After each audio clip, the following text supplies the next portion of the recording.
What's up, y'all? I said, what's up, y'all? Look at me when I'm talking to you, bro. I'm just messing with y'all, man. This is your boy Knockout Boxing 86 TV, and we in here for another live show, bro. It's gonna be lit tonight. Listen, as you come in the building, smash the like button. If you're new in the building, subscribe to the channel. Be sure to turn on your notifications so you can know when we drop our daily content. And let's get ready for a fun show, man. Let's get ready for a fun, lit show, man. Tonight, we're going to be on fire, man. We're going to be on fire. And as I said, as you come in the building, y'all smash that like button so that the YouTube algorithm will do its thing and it'll share our content with everybody. You know I'm lit when I got the vodka and cranberry, bro. When I got the vodka and cranberry, you know I'm lit. And as we start filling up, we'll go ahead and do the roll call and all of that good stuff. But, man, it's a lot to talk about in the sport of boxing. I've been looking at a lot of content, man. I've been reading a lot of articles, and I'm not liking what I'm seeing, and I'm not liking what I'm hearing. So we're here to address all of it tonight. Couple of things I want to get to, man. Couple of things I want to get to before we do our roll call and before we get to the main topics. Luis King Kong Ortiz coming off his victory against Charles Martin. Let's start there. He beats Charles Martin, and then the moment he beats Charles Martin, he's told he has to fight an IBF heavyweight title eliminator against none other than Filip Hrgovic, right? What's messed up about it is not the title eliminator. It's that if you look at it, it would have been his second title eliminator in a row because him and Charles Martin, that was supposed to be a title eliminator. That's the first thing. Second thing is they only gave Luis King Kong Ortiz, they gave him 4 days to make a decision. 4 days to make a decision as to whether or not he was going to fight Filip Hrgovic. Now, he has since then declined. And it's because, in my opinion, he got probably Andy Ruiz on the table. You know, a lot of other good fights that are very, very, palatable for him and something that he's going to want to do that's better for him. I just find it very odd. I find it very funny that that they mandated that man to have a title eliminator only days after he just fought. Like, they gave that man less than a week to decide what he wanted to do. Where they do that at, bro? When do they start mandating shit so quickly like that to where, and I've heard of people doing back-to-back eliminators, like they have a title eliminator, then a final title eliminator. Like, I've heard of that shit.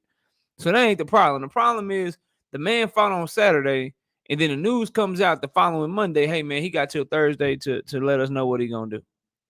He got till Thursday.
Yo, my bad, y'all. Internet went out. Everybody hear me good? We back?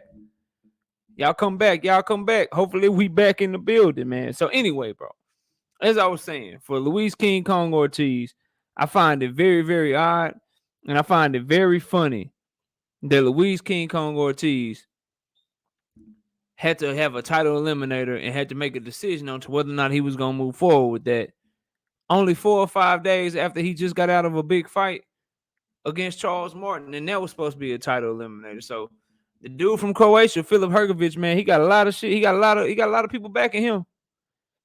He got a lot of people that are very, very excited to see him be successful because That's crazy to me, man. That's really, really crazy to me. So that's one piece of news that I wanted to get to today. And then another one I want to talk about. That's not the topic of the show today, but I just want to kind of go over a few things while we waiting on everybody to get in the building. Another thing I wanted to talk about, man. Shakur Stevenson versus Stephen Fulton. Shakur Stevenson versus Stephen Fulton, man. This is funny to me, man. Cause I love when fighters talk noise. I really, really do. I like when they talk noise. I like when they go at each other. But to me, all that shit is a distraction. And as boxing fans, we can't allow ourselves to be distracted by stuff like that. And I'm noticing there's a lot of articles about Shakur Stevenson and Stephen Fulton. Boxing Twitter, they all behind it. And to me, that just shows people's agendas, and it shows that people really are trying to protect certain fighters. Because here's my thing, right? If you Stephen Fulton, I understand you feeling yourself, you just unified. You say everybody can get it from 122 to 130. In my opinion, his energy, his complete and total energy should be towards getting smoke with MJ Akhmadaliev to become undisputed at 122 pounds. He don't need to be talking about 122, 126, and 130. It's just so much smoke between him and Shakur Stevenson. There's so much work for Stephen Fulton Jr. to do, right? And then if you Shakur Stevenson, I understand he said your division. You feel like that's your division, you gonna let him know. Not here, homie. Not over here. And I'm cool with that, bro. Like I really like that. I vibe with that. I think it's cool. But after that, like, you need to keep pressing on Oscar Valdez, bro. You have to keep pressing for that fight. And as boxing fans and journalists and people that make content, I don't understand why it's not more people pressing for Oscar Valdez versus Shakur Stevenson. I've heard a lot of crazy shit. I've heard people say, like, yo, man, we already know the outcome of that fight, so we don't want to see that fight. We'd rather see Oscar Valdez versus Navarrete. What? So you rather see a fight that don't have any implications or any ramifications on the division? You want to see him pull up 126 pounder? You want to protect him that bad? And I feel like Oscar Valdez is the last type of fighter we should be protecting, bro. Like, Oscar Valdez is a cheater, fam. Fentanyl, bro. Less than a year ago, fentanyl tested positive for that shit a few months ago. Lied to us. Oh, man, I got it in herbal tea. The definition of herbal tea means it's from the earth. It's from nature. It's from a plant or some shit. Fentanyl is a man-made substance, bro. You know what I'm saying? It's a man-made substance that you use to help you cut weight, to help you work out without getting tired. All that old shit is fentanyl used for. And so Shakur Stevenson, Oscar Valdez, even if the fight is supposedly easy for Shakur Stevenson, it's still two champions fighting each other.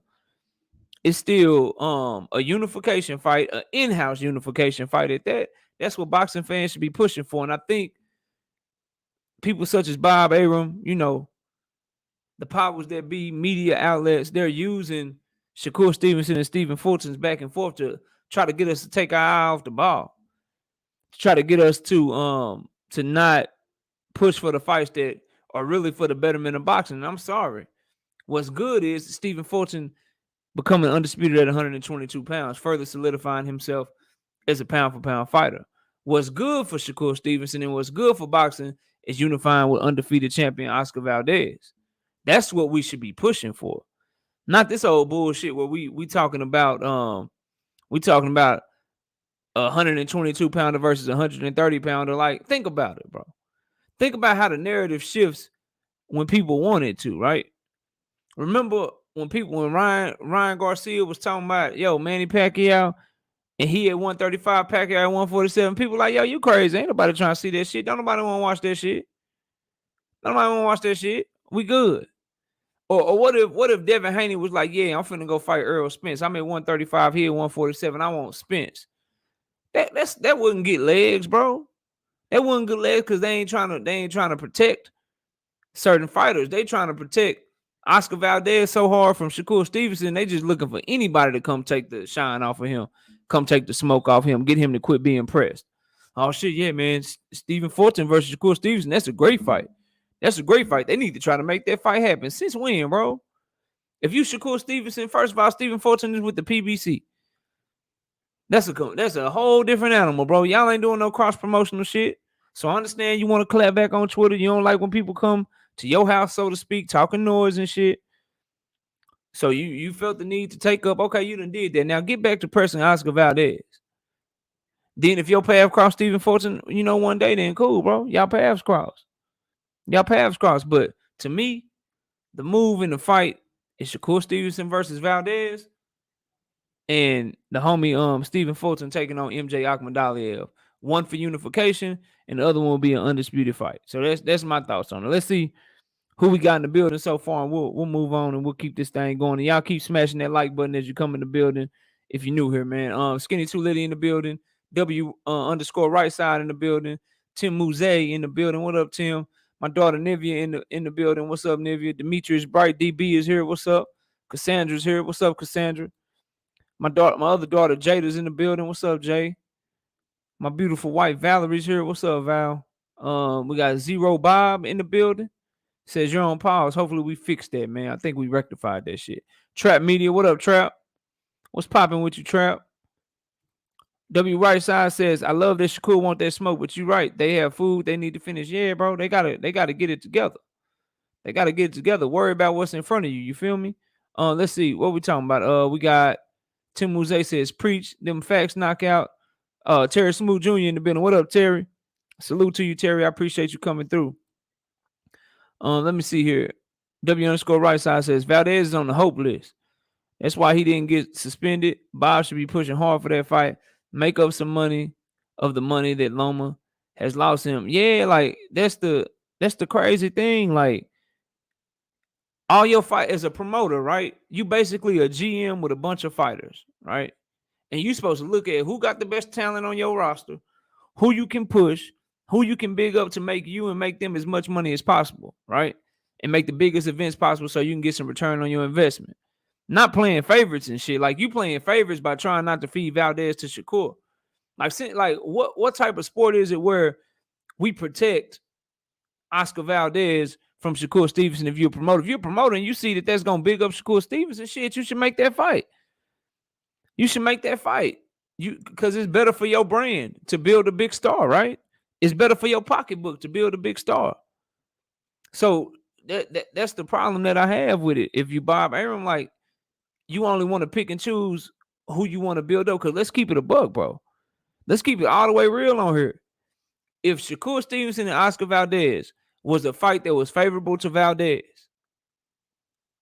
if Bob Arum felt like Valdez and the matchmakers at Top Rank felt like Valdez would absolutely positively wash Shakur Stevenson, we had no problem getting that fight.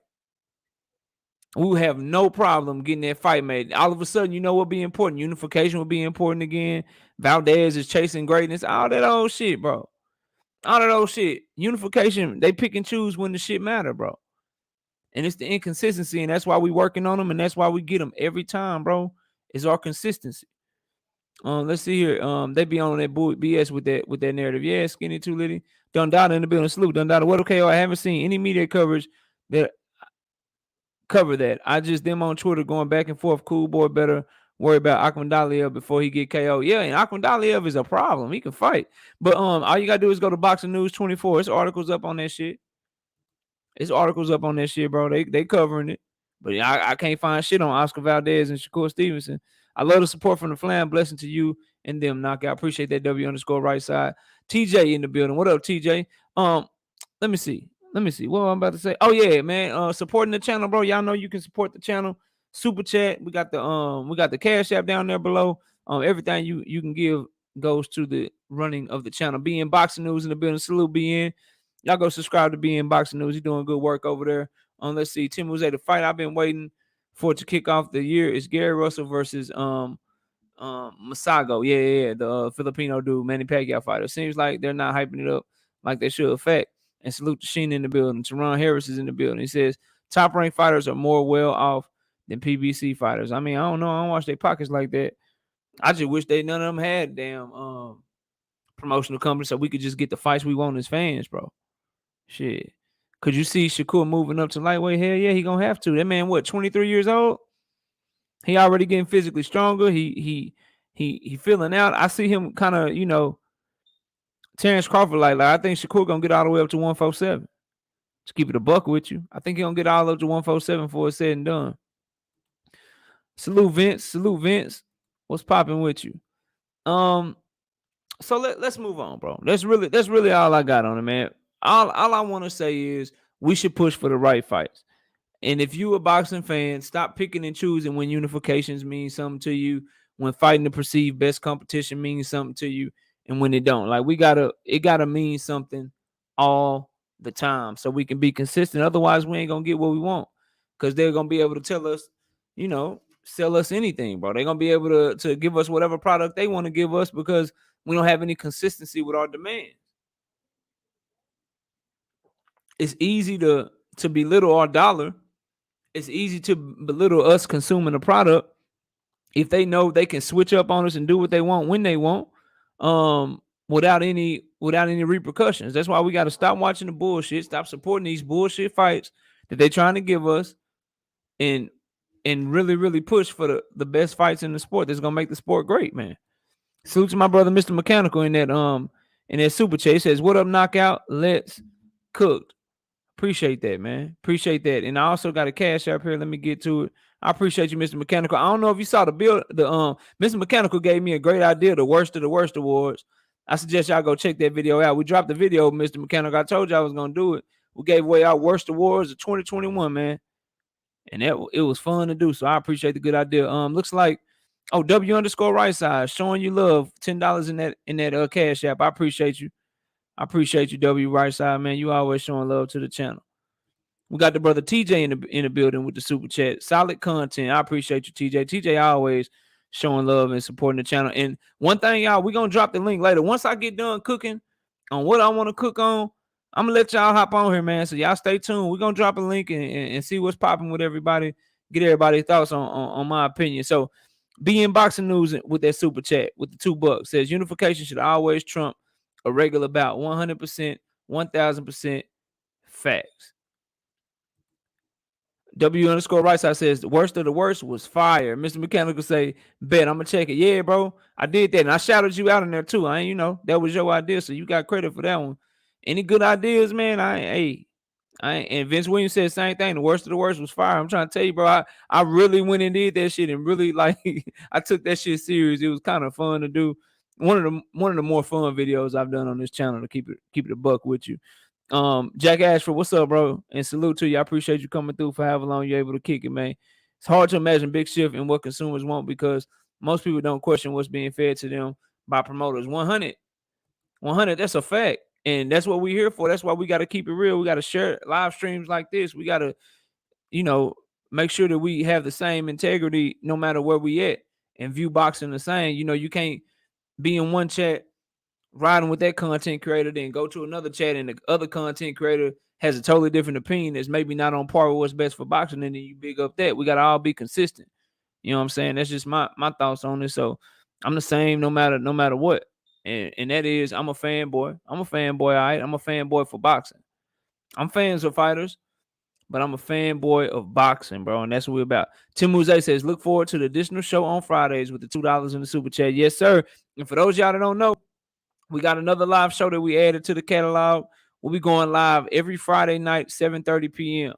And that's just for our predictions. I'm no longer doing prediction videos. So for those of y'all that like the prediction videos, you're going to love the live streams because we're going to do a show that's only for predictions. And it's going to be a live show where we come on, we got that week's picks, and we're going to break them down and pick them live for y'all.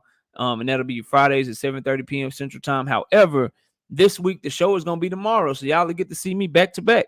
I'll be live tomorrow, too, at 7:30, breaking down this week's fights because the only fight card we got is the Showtime card, and that card is on a Friday. So what I look like coming up here predicting fights, and the fights are going on, y'all be like, nah, knockout, that's why your record's so good, bro. That's why your record's so good, because you just be waiting on the fights to start, and you be predicting the fights while they going on. Nah, bro, I don't roll like that. You know what I'm saying? So we're going to go ahead and do the show this week on Thursday, but starting next week, the second live show on Friday. It'll be every Friday. So we'll be live Wednesday night, 7:30, Friday night, 7:30, and then 9 a.m. Sunday mornings with the singing OG KQKC Boxing Network. There go another one of my brothers right there, Cano Loco. What's up, bro? Hope you ain't working too hard, brother. Y'all go subscribe to Kano, man. Kano a real one, bro. And he got that sound boxing knowledge. The fans corner, salute to you. Appreciate you coming in. Vince Williams says, who is fighting this Friday? It's a showbox card. It's a showbox card. I got oh shoot. I done studied a couple of them already, bro. I got so I know for a fact I'm doing the main event and the co-main. Who I have written down, bro? I got Luis Nunez versus Carlos Arrieta, and then I'm doing Ali Ismailov versus Israel Dufus, and then I'm gonna pick a few more. But that's the main event and the co-main event, and all the fighters in those fights are undefeated. So somebody got to lose. See Coolidge in the building. Salute to you, see. Batman in the building. What up, Batman? I appreciate you coming through, brother. We'll be dropping the link later, Batman. I'm finna debunk all of this pound for pound shit. We about to get into it, though. We've been on here about 20 minutes. Yeah, it's time to get to the main topic of the day. So yeah, I can't wait for that one either, TJ. That's next week. That's gonna be fun, man. So let's get to it. So the topic of this show, bro. Cause I got notes and shit. Hold on. Pull that from this screen. Boom. All right, so the main topic of this show, y'all, right? Pound for pound lists have been getting heavily scrutinized, bro. And the pound for pound lists that are getting scrutinized are the ones that happen to have fighters like Shakur Stevenson or Jaron Ennis on them. Because lists like that are missing fighters such as like Monster Inouye or Juan Estrada. That's the big thing, right? And so those lists are getting scrutinized, and people are saying that those are biased lists and that they're not real boxing fans, that they're pushing an agenda. And so when I looked at my list, I'm like, damn, they talking about me. Because for those y'all don't remember, we just did our end of the year pound for pound rankings. We did them on Saturday. And for the context of this conversation, Jaron Ennis is my number 10 fighter. Shakur Stevenson is number 9. I got Tank Davis number 8, Jermell Charlo 7, Beterbiev 6, Josh Taylor 5, Spence 4, Crawford 3, Alvarez 2, and Alexander Usyk is my number 1 pound for pound fighter. But then I went and did some research, and I got to thinking, I'm gonna tell y'all, when I drop my next pound for pound list, it's gonna be I'm only doing 2 a year. I do a list in the middle of the year, and then I do a list at the end of the year. I'm changing some shit, bro. I'm telling y'all right now, I'm changing some shit. And yeah, Vince, I'm glad they bought those cards back too. More boxing, the better for me. Bruce Gold's in the building. Salute to the OG Bruce Gold. I'm telling y'all right now, bro. I'm changing the way I do my list. TJ says no Fury, no. And that's one thing that's changing. I ain't putting no more heavyweights on my list. That's the first thing. Second thing, accolades, resume, opposition, none of that shit. I'm only going off of the skills of the fighter. Yes, TJ, no Monster Inouye, and I'm going to explain to you why, bro. Salute to Boxing Matchups with Dwayne Freeman in the building. What's good with you? I'll go subscribe to my brother Dwayne Freeman as well. And so what I'm noticing is that the original definition is getting lost in translation. The original definition is getting skewed, and people don't want to use it no more. Because it don't fit what they eye. Yeah, TJ, it don't fit what their eyes is telling them. I'm only going off what I think of your skills. And if you don't think I'm qualified to have a list like that, then that's on you. I'm cool. But that prediction record right there vehemently disagrees with you. Wholeheartedly disagrees with you. I feel like since I started this channel, I've proven that my eye test is valid. Because you can do the math right there. 187 plus 38, right? And then divide that number by 187. That's going to tell you that 83% of the time my picks are right. 17% of the time my picks are wrong. So when I do my list, I got an 83% chance of my list being right. And I got a 17% chance of being wrong. Tim Mouze says, one of your videos had me think highly of Monster. You changed my opinion on your observations. I'm trying to tell you. Listen, bro, I know what I see. Kano says, I'm glad you changed it to the way it should be, bro. Accolades is not included on the pound for pound in the real version. Yeah, Kano, like bro, I'm done with it. I try to be fair and shit, right? I try to be fair and shit. I try to be like, all right, man, I'm gonna respect your belts. Even though I feel like if you fought this fighter and y'all was the same size, he'll beat your ass. He'll beat your ass if y'all fight. That's how I feel. But I'm gonna respect your belts. I'm gonna respect your accomplishments. So I'm gonna put you above this fighter. Or I'm gonna include you on the list, and I ain't gonna include this other fighter on the list. No more, because they shit on you anyway, bro. Because they try to shit on your list anyway. And here's the thing, bro. I'm not just making this up, right? Pound for pound history, right? It has been 60 years since the term was coined. And now every combat sport has adopted a set of these rankings. It was originally started as a method of assessing how fighters would do against other fighters and champions in other weight classes, or to reflect an assessment as to who the better fighters are, regardless of size. Did anybody in that when I read that, did anybody hear the word resume, accolades, level of opposition? Anybody hear that? What up with you, King D? Salute to you, bro. The assassin DJ, what's popping with you, bro? What's popping with you? Did anyone hear that shit? Because I ain't hear that shit.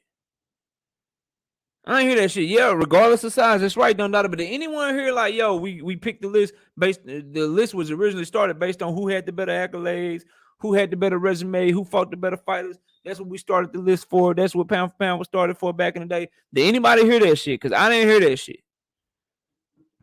I'm going to read it again. It has been 60 years since the term was coined, and now every combat sport has adopted a set of these rankings. It was originally started as a method of assessing how fighters would do against other fighters and champions in other weight classes, or to reflect an assessment as to who the better fighters are, regardless of size. The person most associated with these rankings, at least historically, is Sugar Ray Robinson. Robinson's performances in the welterweight and middleweight divisions prompted sports writers to create the term pound for pound in order to promote him against the more fiscally lucrative heavyweight division. Where was they talking about resumes, bro? Where was they talking about resumes or size or accolades? They weren't talking about them shits. So here's my thing. That's how I'm looking at pound for pound from now on. So if you don't like it, hey man, that's on you. That's on you. You ain't gotta like it. But you gonna respect it, right? Because that is my list. If you don't like my list, go make your list. But my list is changing. Tim Mouze says these boxers have no say. It's all about who's promoting. Some of these boxers get held back from building their resume. 100.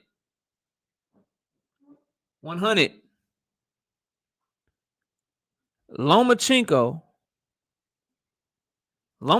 got a championship fight in his second ever professional fight.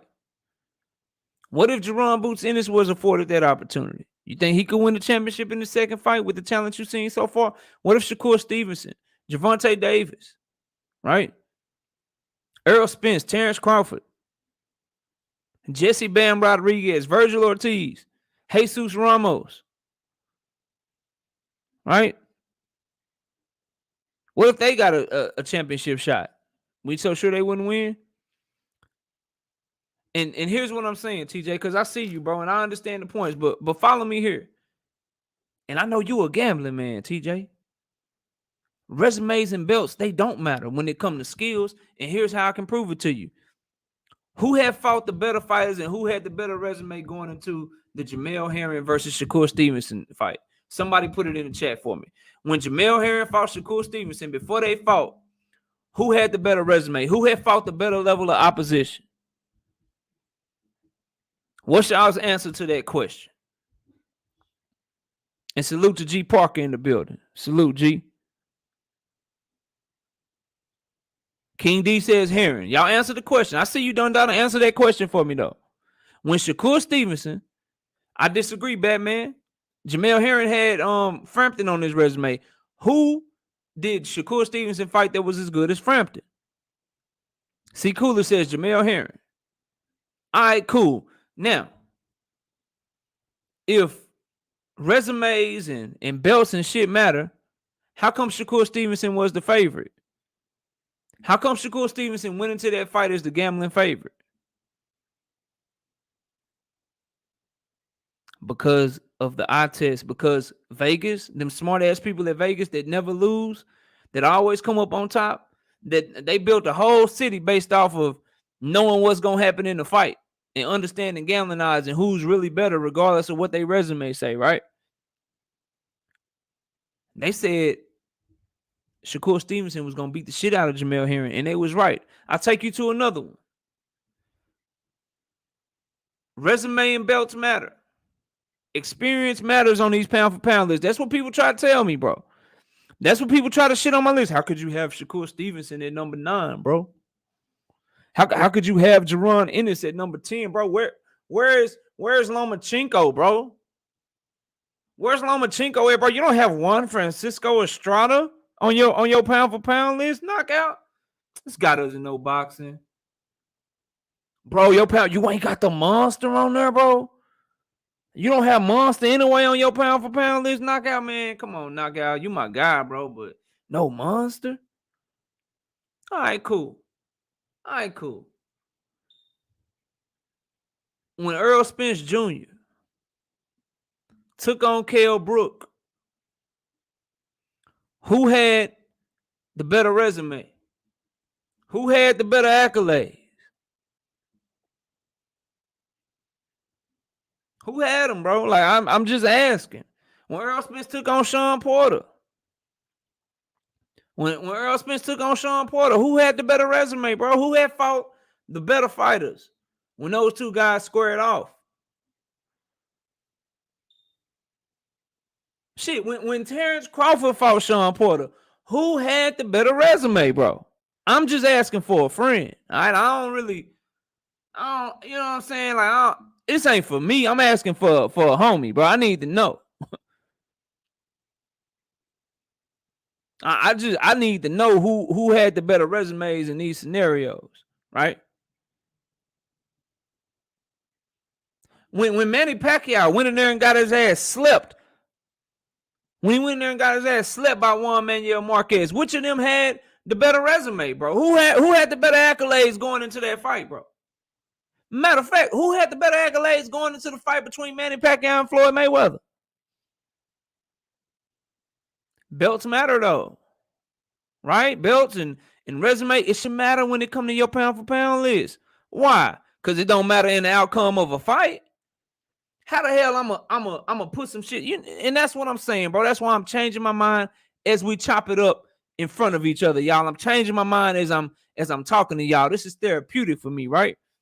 How the hell am I gonna make some shit matter on my list that don't matter in the outcome of the fight? Y'all ain't feeling what I'm saying though, bro. How am I gonna make some shit matter on my pound for pound list that don't matter when it comes to an outcome of the fight? How that work? How does that go? How does that make sense? Your championships, your resume, who you fought, none of that shit matters when it comes to the outcome of that fight. Cause we already established Porter fought better competition than Earl Spence going into that fight, got his ass beat. Porter fought better competition than Terrence Crawford going into that fight, got beat up, knocked down. Right? Who else? Manny Pacquiao had a way better resume than Juan Manuel Marquez going into that fight. He got slipped. He had a better. He was a more division champion than Floyd Mayweather. Got washed. Didn't win a round. Right. So I'm just trying to figure out, why are we supposed to include accolades, resume, who you fought on your pound for pound list?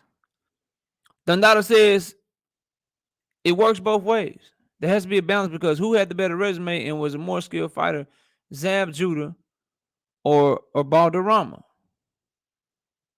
Balderrama? I don't know, bro. I don't know. Did you spell that right? Am I tripping?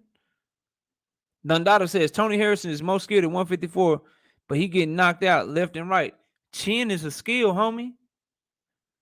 Taking a punch is a skill. Now, it's a God-given skill. Some people just can't take punches. But I include that. Again, that's why Jaron Ennis wouldn't be at the top of my list, because I don't know whether or not he can take a shot from an elite fighter. Right? Shakur Stevenson ain't at the top of my list because I don't know whether or not he can take a shot from an elite fighter. Oh, Baldemir. Was Zab Judah old though?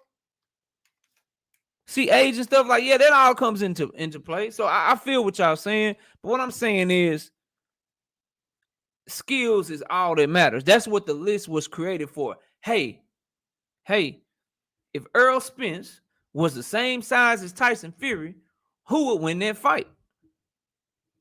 Hey, bro, if we could bring up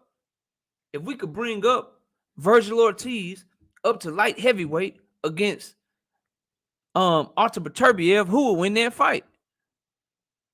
G Park said he was in his prime for that fight. Okay, cool. That's one example. Batman says Antoine Russell should be low top 10 on your pound for pound list then. LOL. Listen, bro. Batman. They not gonna like my list in July, bro.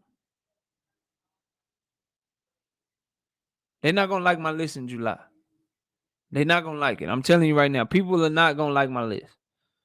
But I gotta go with how I feel, bro. And how I feel right now is all I care about is what my eyes tell me. Because my eyes, they don't lie to me much, bro. My film study and how hard I work to bring out this content, it ain't let me down yet. So I'm gonna stop trying to be fair to people, bro. I really had the right mind to change my list and do it again tonight, but I like, nah, bro, I'm gonna stand by it for this time. But in a few months, when that mud drop again, it's gonna be drastically different. It's gonna be drastically different. And now to the people shitting on Shakur Stevenson over Inoue or Jaron Ennis over Estrada, right? Here's what I say. Which one of those fighters has a better skill set? Like you can pick them. If you want to take Jaron Ennis off for either Monster or Inoue or Juan Francisco Estrada, I need you to tell me what those fighters do better than Jaron Boots Ennis to you.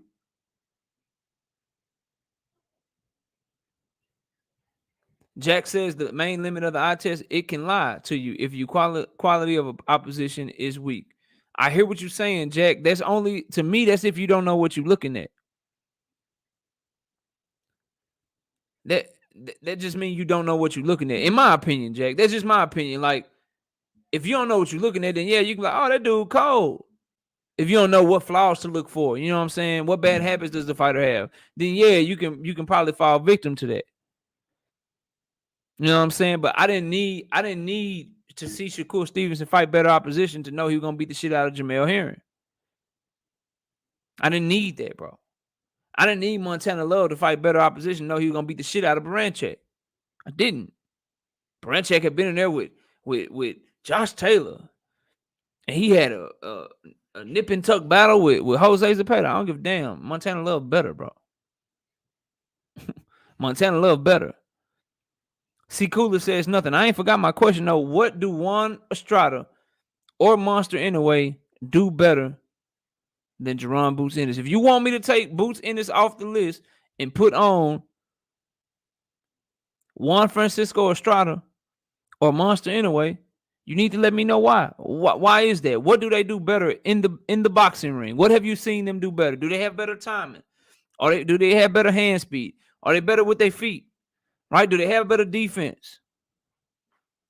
Do they adjust better? Do they have more dog? Do they have a better chin? What is it that they do better? Dondada says Estrada does almost everything better than Ennis at this point in time. False, bro.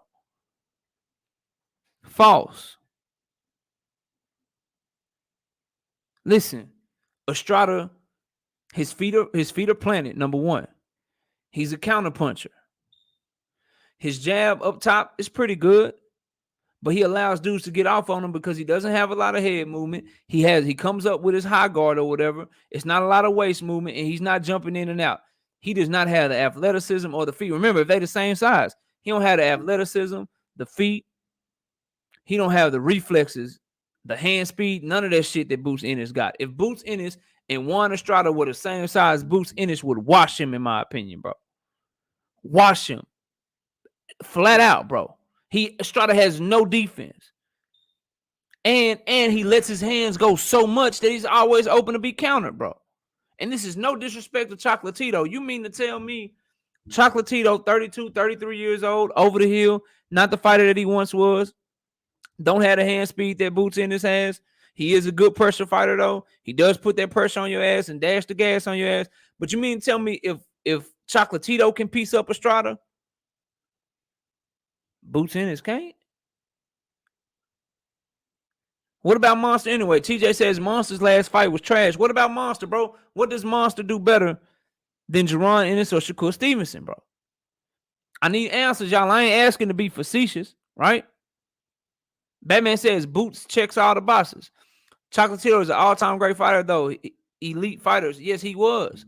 But age matters. Chocolatito at this moment in time is not faster than Boots, bro. He's not faster than Boots. He doesn't have the power that Boots has. His feet aren't as quick. You know what I'm saying? He doesn't move in and out, move side to side. Boots will change stances on your ass in the middle of a combination, bro. What are we talking about, bro? TJ says great placement, power punches. I give Monster Inoue that. Monster Inoue does hit harder than Shakur Stevenson. Jaron Ennis, 21. What Monster Inoue got? 21 wins, 18 knockouts. Boots got 28 wins, 26 knockouts. What's the better percentage? But Monster Inoue does hit harder than Shakur Stevenson. Check. I give you that. But defense from Shakur Stevenson and Monster Inoue, shit ain't close, bro. It's not even close. Shakur Stevenson has one of, if not the lowest connected against percentages in boxing, bro. Not in the 130-pound division, right? Not from when he was at featherweight in boxing, period. So you go from 100, whatever that minimum weight is, you can go to 108, 112, 115, 118, etc., etc., etc., etc., etc., etc. He got the one of, if not the best defenses in boxing. Salute to David Morrell, the Destroyer. You feel me? He says he has better resume competition. Oh, TJ, I feel you about Monster. But do you know who Monster just fought? He fought a dude named Diaper, bro. Diaper Dan. You know how Diaper got that fight, bro? Diaper got that fight by beating the dude with 11 losses and had already been knocked out 4 times. That's how he got the fight with Monster Inoue. And then the fight before that, Monster Inoue fought Das Marinez, bro.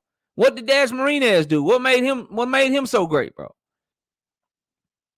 You understand what I'm saying? I tell you this. I tell you this. In 2021, what's the better wins? What's the better wins? Das Marinez? If you had to pick these two, who had the better year? Who had the better year from a resume perspective? You know what I'm saying? Das Marinez? I'm sorry, Monster Inoue defeating Das Marinez and Dirty Diaper, or Shakur Stevenson beating the African Nakathila and then beating Jamel Herring. What's the better year, bro? Which one of them dudes did Monster Inoue fight this year that was a champion? Who did Monster Inoue take a belt off of? Feel me? Like, bro, I'm not. Listen, he hit harder, but can he, again, if they fight, who you picking? If they the same size, if they are the same size in the same weight class, who y'all picking? Real talk. Matter of fact, you ain't got to tell me who you picking. Who y'all think Vegas will make the betting favorite? See, they talk all that bullshit with their articles and shit, right? They'll talk all that shit. They'll make it sound all nice and seem all nice and make it seem like they're being objective. But then when the money really on the line, if they made a fight tomorrow, Shakur Stevenson versus Monster Inoue, they the same size. Or Shakur Stevenson versus Juan Estrada, they the same size. Or Jaron Ennis versus Juan Estrada. Or Jaron Ennis versus Monster Inoue. And they all the same size. Man, y'all know who the betting favorites will be. Stop playing, bro. Stop playing, bro. More knockout feelings about topic. Lying about not in the business of trashing fighters. Weak ass looking like a sucker with his cap backwards. Oops, I hurt his feelings. Nah, you ain't hurt my feelings, bro. You ain't hurt my feelings. You here to watch me. You here to watch me. You can dip if you want to. This is my show. These are gonna be my opinions on boxing. That's what we all do. That's what we all do. And I thought you was cool, Edwin. I thought you was cool. You used to support the channel back in the day. I'm really gonna hurt your feelings. Stay around for the Canelo topic. Stay around for the Canelo topic. Please. Please. Enjoy. I tell you about my feelings too. They're based on a lot of film study, right? Based on a lot of topics and a lot of things that I study very, very hard, right? Oh, don't worry, it's gone. It's about to be gone. He about to get up out of there, right? And I'm right a lot of the time, Edwin. I'm right, but here you go, man. Here you go. You earned. I guess this is what you're looking for, right? Boom. There you go. There you go. Good luck to you, bro. Good luck to you. You know what I'm saying? Go to a channel that you like, bro. It's so many channels. Go listen to someone that you like, my brother. Go listen to someone that you like. It's all good, bro. It's all good. But anyway, bro. So back to this whole situation. So that's where I'm at with the pound for pound list, y'all. I believe that after looking at what I'm seeing around the boxing community, looking at how things are being portrayed, right? I'm only going off skills, bro. I'm only going off skills. That's it. Skills only, bro. Skills only. I don't care nothing about your accolades no more on my pound for pound list. I don't care. Don't nobody block Edwin. Edwin, what facts, bro? What facts about Canelo? Because I love facts. I just want to know if you can take them. Now, I'll tell you what, I'm dropping the link later on. When I get done, you are more than welcome to come up and I will cook you, bro. I will do you bad. Straight up. I don't mind facts. Tell me the facts, though.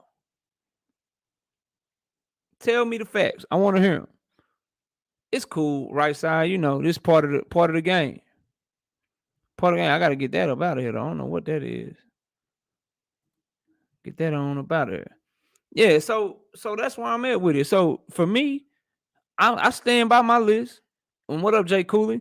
I see anybody. First of all, it's your list. That's the first thing. Secondly, anybody that takes time to do this is gonna be subjective. It's gonna be their opinion. So I'm not gonna shit on them. But what you're not gonna do is act like it don't make sense for people to be like, nah, bro. I think if Shakur Stevenson, based on what I've seen from him, based on what I've seen from his skill set, I think he a better all-around fighter than Juan Estrada. And we just read to you that's what the pound for pound list was created for, to say who's better based on what you see them do in the ring. Not, oh, well, shoot, he got more championships or he got a better resume or he got accolades. No one does that shit, bro. That's not what it was made for. So that's not what we gonna use it for. I ain't trying to be fair no more. Not with no pound for pound list. It's gonna be fair, but it's gonna be my opinion based on skills. I'm not looking at your accolades no more because certain fighters get opportunities that other fighters don't get. Certain fighters get certain chances that other fighters don't get. Like, what if Shakur Stevenson lost his second fight? What if he lost his second fight, bro? Then what? What if Tank Davis lost his second fight? Will he be afforded, like, it ain't that Lomachenko lost his second fight. He lost his second fight, then got a title shot the very next fight, bro. The very next fight. Frank De Niro says resume trumps skill set because you can't get a strong resume without a strong skill set. Not true. Not true. I understand that, yeah, you can't build your resume and keep getting great fights without a strong skill set, but there are plenty of people with strong skill sets that don't have a resume because people won't fight them. Example, Devin Haney.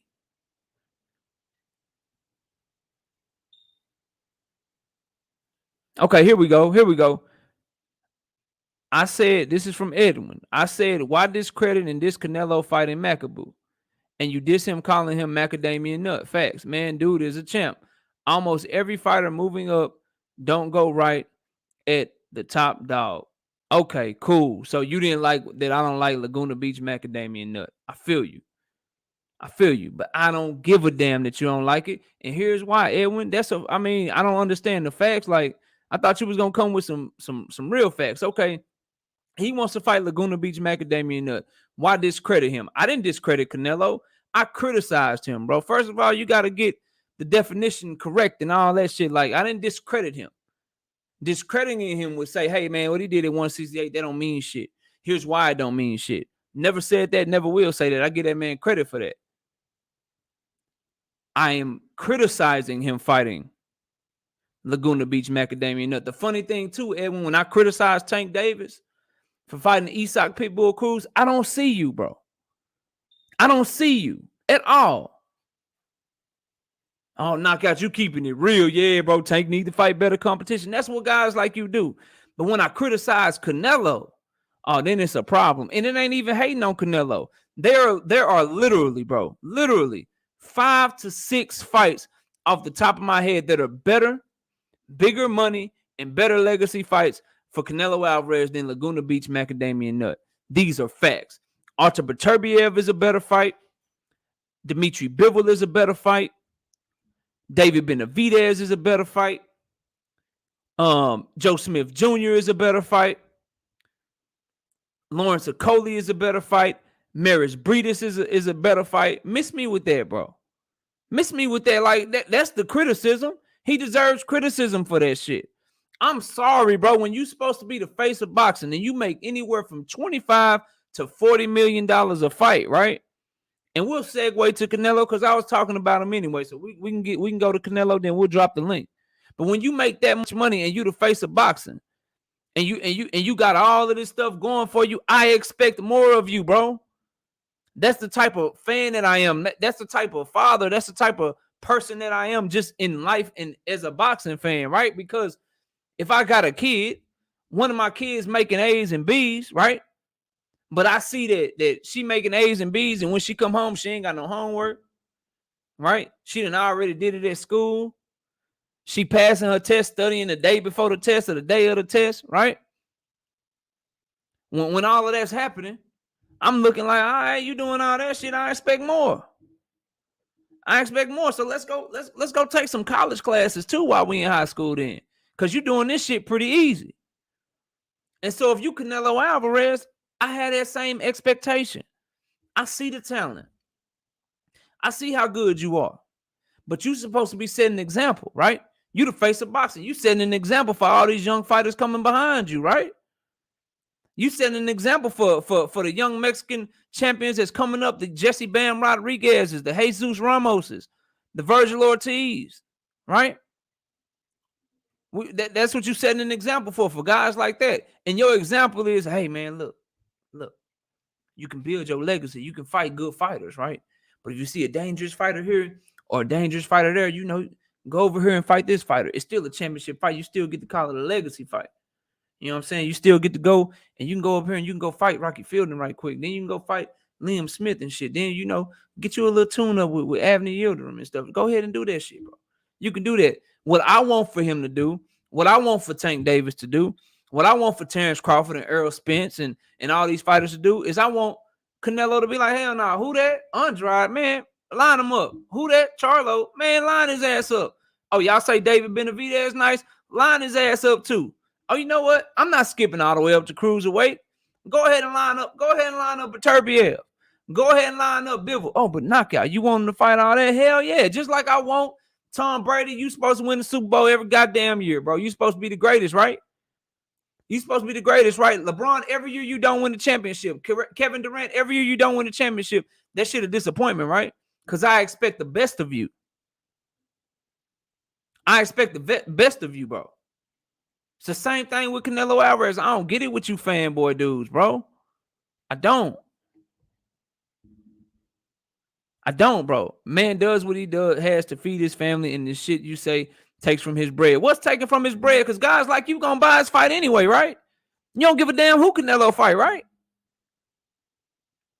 You don't care who he fight, right? The thing is, Edwin, I don't see you when I'm telling Tank Davis, look, bro, you need to fight Gary Russell. You need to go get that Camboso smoke. You need to go get that Josh Taylor smoke. You need to go fight Regis. I don't never see you, Edwin. I don't, bro. And I don't want to say it's because your last name Castillo. I don't want to do that to you, Edwin, but that's what it's seeming like, bro. Because I don't hear you or guys like you when I'm criticizing other fighters, because I give it to everybody the same, bro. Every last one of these fighters. Anybody on this channel that really rock with me know that, bro. You got your man Canelo out here calling Andrade a horrible fighter, right? He a horrible fighter. What the hell? Who he not better than that Canelo been done fighting, bro? Who he not better than? Is he not better than Abner Yildirim? How he horrible, but Abner Yildirim better than it's good enough, bro? Is he not better than Liam Smith? Is he not better than Laguna Beach Macadamia Nut? Tell me, I need answers, bro. Ain't nobody taking from him, feeding from his family. That man make $25 million to $40 million a year. Ain't no boxer above criticism.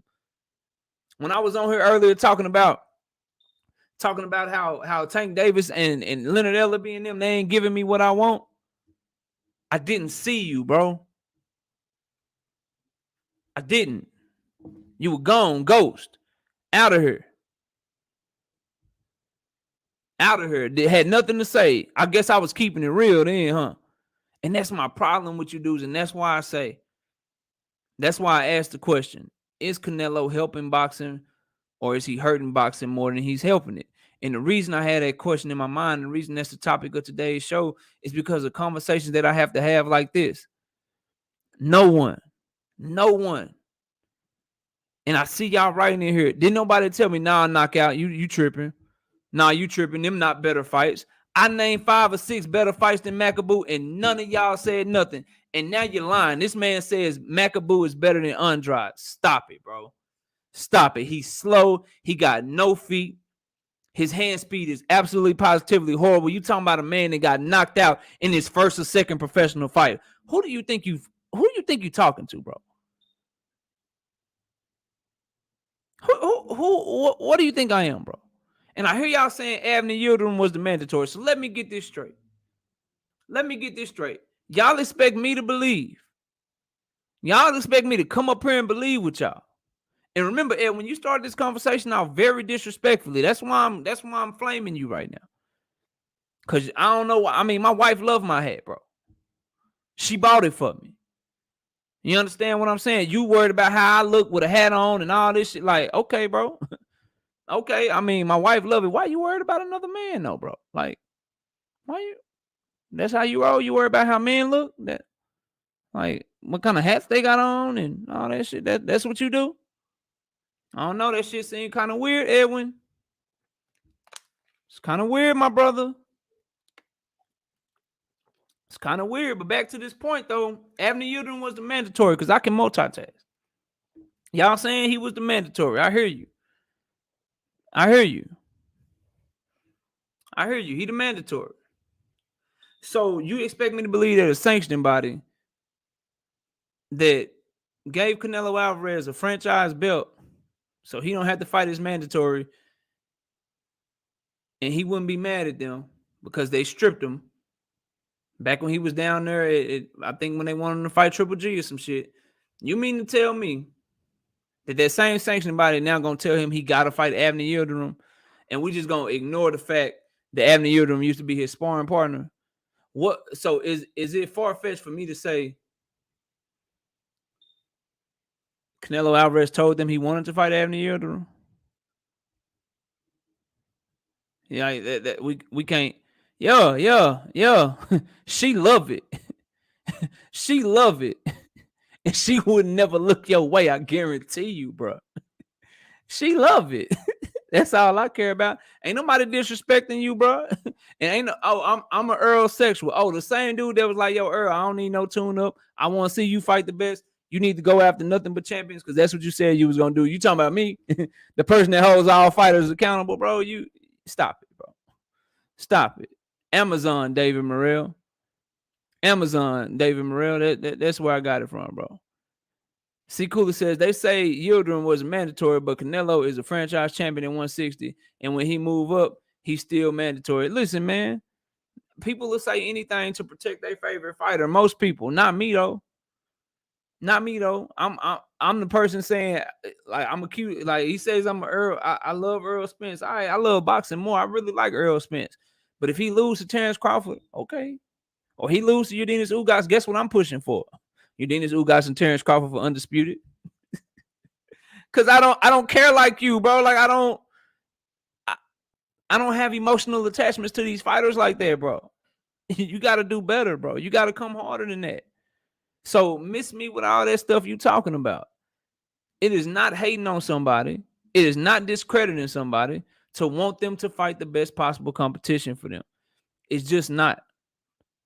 All I want is for great fights. And you should want the same. Don't you like it's people out there that believe David Benavidez can beat Canelo Alvarez. I didn't say I was one of them. Matter of fact, if you're paying close attention, I told people I believe that Canelo Alvarez counters David Benavidez into oblivion. But it's some people that believe that he can get him. And the same can be said for Charlo or Andrade or Better Biev or Bivol. If Canelo really your guy, don't you want him to shut people up?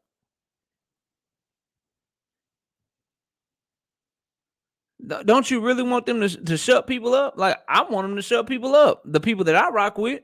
That's why I want to see Tank Davis fight Josh Taylor so he can shut people up so I can talk my shit. That's why I want to see Earl Spence versus Terrence Crawford so he can shut people up. I can talk my shit.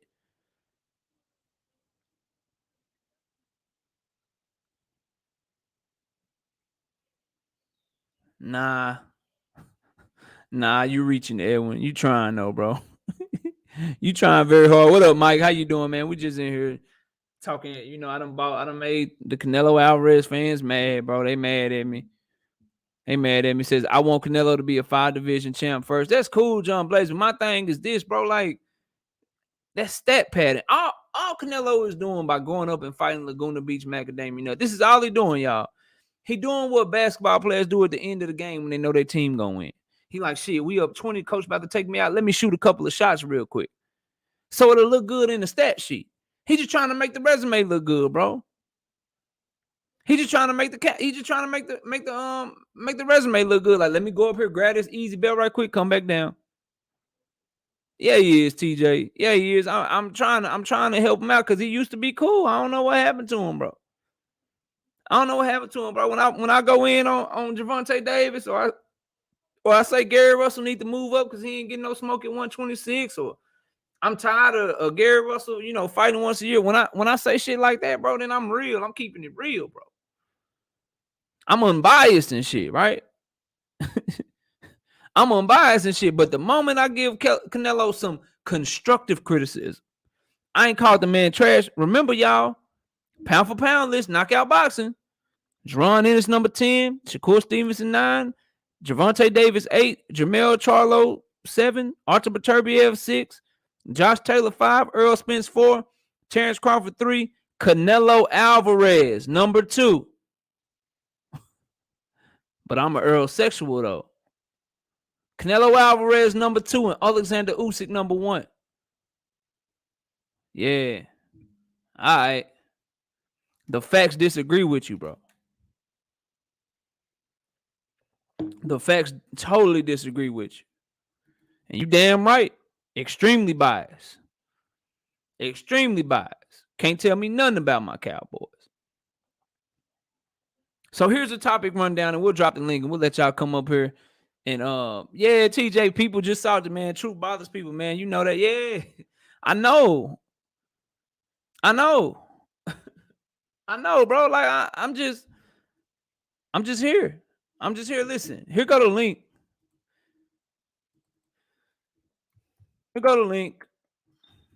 Edwin, I'm gonna give you an opportunity first. Don't nobody hit the link yet. Edwin, that's for you.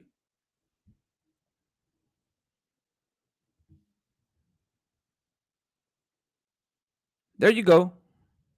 Hop on, bro. Stop typing and hop on.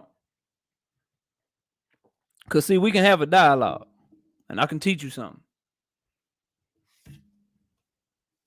Cause I'm very confident in what I'm saying. Very confident, very sure of myself. All of that shit. I see you back there, Batman. I'm giving Edwin a chance. Then I'm gonna let my homies come on. But I want you to come and tell me what your issue is with what I'm saying, Edwin. Where am I wrong? Where am I wrong at? You come tell me where I'm wrong. That's what I need to know. Yeah, Tim, I'm feeling good. I'm feeling good today. You ain't coming?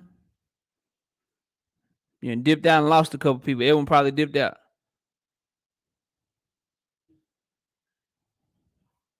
I'm waiting too, W_right side. I'm waiting because he ain't, I mean, shit, I rubbed him the wrong way somehow. Oh, you clicking? All right, I'm waiting. You clicking, I'm waiting. Let me know if you need another link. Let me let the homie up while I'm waiting on you. What's up, Batman? Hey, what's up? What's up, knockout? Okay. Bro, what I do? Huh? You ain't do nothing? What's up? Man, say, bro. Am I biased or some shit, bro? I don't be keeping it real, bro. I be fanboying and shit, bro. That's what everyone say, bro. Nah, you be straight. You be keeping facts. Cause if they saying that, I just looked the shit up.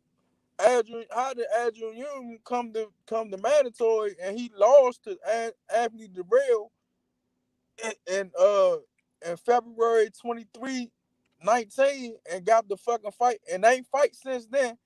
Before Alvarez in February 2nd or February something in 2021. So how the fuck he was the mandatory? That's all I'm saying, bro. He hadn't fought in 2 years and he lost his last fight. And it's not even that for me, Batman. It's that, and you've heard me, bro, like multiple times. Like, I don't just do this shit to Canelo. I do this shit to everybody. Like, I be going in on Tank Davis. Hey, and nobody said shit, bro. I mean, you bring out everybody's flaws in boxing, so you know what I'm saying? Yeah, big facts, bro. Let me get this super chat right quick. G5 gave straight flames, my brother. He not gonna click it. I'm waiting on him. ETB, what's up, bro? Yeah, I still do the Wednesdays. I do Wednesdays and Fridays now. I just added a new show, bro. And for those y'all that don't know what up, Keith? For those y'all that don't know, we got our live show Wednesday, and then now we starting our prediction shows that we're gonna start doing every Friday night. But instead of Friday, I'm doing them tomorrow this week because we only got a showbox card this week. So tomorrow night I'll be predicting the fights from the showbox card, but we go live Wednesdays and Fridays now. So that's kind of it. But what do you think? What I want to ask you, Batman, while we waiting to see if everyone gonna show up or not gonna show up. And then that link for everybody that's up in the chat or whatever, man. That link, if I know you, that's for y'all too. So y'all feel free to hop on that link and subscribe. And Edwin, my wife even inviting you. My wife is inviting you up here, bro. She said, "Be our guest. Come on through, bro. Crazy. Come on through." But what do you think of your of the pound for pound list, bro? Like I'm done with the whole accolades and resume and all that shit. I'm only considering skills when I make my next pound for pound list. What's your thoughts on the pound for pound list? People get mad that Shakur or Ennis might be on it. I mean, the pound for pound list was built off skill set, but you know, everybody else started adding on who you fight and all that belt and resume shit. But you know, it is what it is. Mm-hmm. Why do you think they started? They started adding that shit on there, bro? Because a lot of people they was picking with the skill set was getting beat, and then they just started adding shit on the joint. Facts. See, Coolers, what's up? People they was picking the skill set was getting beat, and then they just started adding shit on. I got an echo. See, Coolers, if you can hear me, bro. Not much. Can you hear me? I can hear you just fine. I think you got us playing in the background. You're gonna have to turn it down. I got an echo. Not much. You need me to turn it down? Yeah, you got it. You can't have YouTube on and be on the panel. You got to turn YouTube off. All right. Give me a second. You need me to turn it down? Yeah, you can't have YouTube on and be on the panel. You got to turn YouTube off. All right. Yeah, can you hear me now? Yeah, I got you, bro. What you got on this, man? Welcome to the panel. What's your thoughts on everything you're hearing? Yeah, can you hear me now? Yeah, I got you, bro. What you got on this, man? Welcome to the TV on. Yeah, you gotta turn your TV or your computer, whatever you're watching the show on. You gotta turn it off, bro.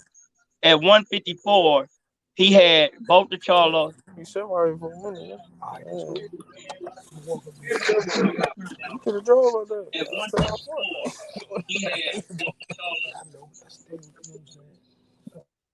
Are you there? Now, can you hear me, Knockout? I can hear you just fine. I think you good. Can you hear me go now? ahead and cook. Yeah, go ahead and cook. I can't hear you though. See, Coolidge, I'm gonna take you off and let you come back on, bro. Try to fix your audio, and then we'll go from there. But Batman, this whole Canelo thing, man. So I'm guessing like if we start off right, and what I want to ask you is this: if we talk about one fighters to be the best, right, or how good a fighter is, aren't we supposed to push them to go actually fight the best possible competition? Like, what's your thoughts on that? On people saying that you hating on Canelo Alvarez if you expect more of him, bro? Oh, how he the highest paid in boxing? He supposed to fight. Oh, he supposed to give us a good fight every time he fucking show. Every fucking time he go out. He the only one getting paid $30 to $40 million a fight. Hold on, y'all. What's up, Kono? How you doing, bro? What's good, bro?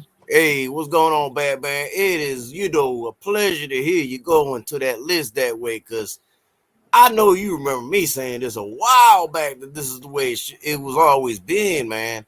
That's why, I hadn't put out a list in a long time. I probably will this year, but, people don't understand where the truth of the pound for pound list is. And it's all these things that they're adding to it now. I understand their logic, but it's polluting it at the same time. Yeah. You get what I'm saying? Now, I had not an argument, but I had a dialogue with somebody else about this, and they was telling me, well, what if you got two that are real close that you can't make up your mind? Would you go to the accolades or resume then? And he brought up a good point. I'm like, you know what? I ain't never think of that, but I don't think I ever get to that point where I get somebody that's close to each other like that, But I guess if you had two that you had a tie for and you had to do a tiebreaker, I guess you could go to resume on that. I don't know. What's your thoughts on that? My thoughts is this. I'm going to go based off of who I think will win if they fought and they was the same size. I'm going to break that shit down just like I would a regular fight prediction. And I'm going to look at their skill sets and I'm going to say, this is who I think will win that fight, and that's who I'm going to favor over the other person. It's just going to be that simple for me, bro. Well, that makes sense to me too, bro. That's how I'm going to have to do it. Because at the end of the day, bro, like, it's my list. And see, Coolidge, I got you back up here, bro, but I'm still hearing that feedback. I don't know what it is. I just turned off the YouTube. Okay, you should be good then. But and salute King D, I see you in here, bro. And so what I'm saying, kind of like for me, like the list got to go back to its essence, right? So that way, if somebody try to argue with my shit, I'm basing it off of what they created the shit for in the first place. Because I'm tired of people trying to act like they only go to the accolades when they don't like your list, right? When you leave somebody out that they think should be on, they'll be like, oh, well, he got better accolades than Jaron Boots-Ennis. That's cool, bro. But I believe if they fought Jaron Boots-Ennis would beat his ass, bro, if they were the same size. I believe Shakur Stevenson probably has one of, if not the absolute best skill set in boxing. I believe he gonna watch a lot of these dudes. So I'm out for that shit, bro. So that's how I'm gonna do it. I ain't looking at accolades and none of that shit no more, bro. I'm looking at who I think will win. My list gonna be for the top 10 people that I think will beat everybody else's ass if they the same size. And I ain't putting no heavyweights on it. This is my thing though, man. Like, why would anybody give you shit anyway? Like, your pound for pound list and my pound for pound list may not be the same, but we're looking at these fighters differently. You know what I'm saying? Like, your view of Shakur is a little bit different than mine because I got him way higher on my list. But that's not a reason to shit on your list, because that's what you got the ability to make your own damn list. You know what I'm saying? You don't shit on somebody else's list. You just make your own list and keep it moving. I don't see why people gotta argue, because that's subjective to what everybody's gonna see fighters differently. You gonna study boxing, I'm gonna study boxing, and we may come up with two different outcomes on a fight prediction. You know what I'm saying? And that's perfectly normal, man. Yeah, and I'm not gonna get in my feelings because it's your opinion, bro. How you get in your feelings about another man's opinion? Let me hop to see Coolidge, because you was in and out. See, Coolidge, what you got on the whole topic? You can talk Canelo, you can talk pound for pound, whatever you want to talk about, man. Those are the topics today. But what you got? Okay, on that pound for pound list, skills is the only thing that pays the bill. The ESPN, the majority of the people on the ESPN list are ESPN top ranked fighters. Those are not the best fighters. No one heard of Inoue. Nobody heard of Estrada and all those guys. And they try to put them on there against guys that you know are more skillful than they are, that they won't beat if they fight. And just like you said, when you gave what the pound for pound list is, you can't tell me that they could beat Shakur and Jaron Ennis. Like you said, I'm with you on that one. My other point is they keep talking about Canelo. Now, I'm not saying Canelo ain't a good fighter, but he hasn't improved to me since he fought Floyd. And the reason I'm saying it is because at 154, he refused to fight Demetrius Andrade. He was his mandatory. He never mentioned undisputed. And the reason he didn't mention undisputed because he had both Charlos and Demetrius Andrade. When he got to 160, he said, I want to be undisputed at 160. When he got to Demetrius Andrade, he turned down $40 million and then moved up to 168. He cleaned out 168 because that was the easiest path for him to do it. If he went try to do it at 154 and 160, he wouldn't accomplish what he accomplished. That's why he ducked all them guys. And to me, he been ducking Andrade and Charlo for 6 years. That's all I got on that. But everything else, man, I'm on you. I'm with you on all the other stuff. I don't know about the other guys. And my man, you don't forget Benavidez. When he lost the title on the scale, that's when Canelo swooped in on that. Don't leave that out. I was gonna say that shit. Hey man, you know what? I forgot all about my man David Benavidez, about him. He didn't want to fight him until he got stripped. Oh, and one more thing, man. When they said Yaldemir was Benavidez mandatory. Benavidez got mandatory. Stripped.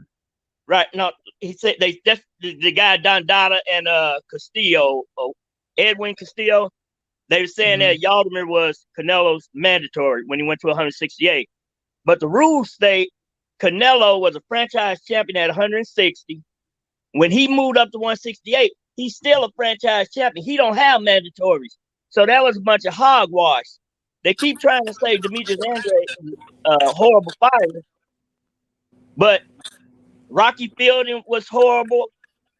The 6'3" guy from Britain, Liam Smith, was terrible. Ain't none of them guys gonna beat Demetrius Andrade. So I think, in my opinion, Canelo, if he ain't scared of none of them other guys, he's scared of Demetrius Andrade because he don't think he can beat him. Well, here's my thing, and let me pass it to King D next because he hopped on the panel and I want to hear what he got to say. Here's my thing, and this is my issue with Jamal Charlo too, and just all fighters in general, because this ain't a Canelo issue. I hate when fighters say shit like he don't bring nothing to the table, or he's a horrible fighter. Who has he fought? Because when you say that shit, then I immediately go to your resume. And if I see some shit on your resume that's lesser than the guy you talking about, so if you Jamal Charlo and you like, what does Benavidez bring to the table? Or what does Andrade bring to the table? Or if you Canelo and you say the same shit about Andrade, then I look at your resume and I see lesser fighters than the guy that you insulting on your resume, I'm immediately be like, yo, why were they good enough? What made them get a shot?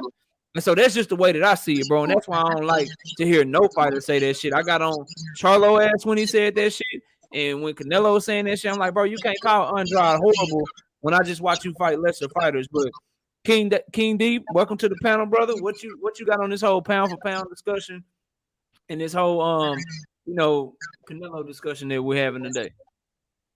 I mean, like I said, I'll kick it off as far as with the pound for pound list. Honestly, I think that's the perfect way to go about it as far as just off a pure skill set. Because if you just go off of accolades, who have titles, things of that nature, we understand the business of boxing, sanctions of the boxing, you know what I'm saying, different sanctions of the boxing companies.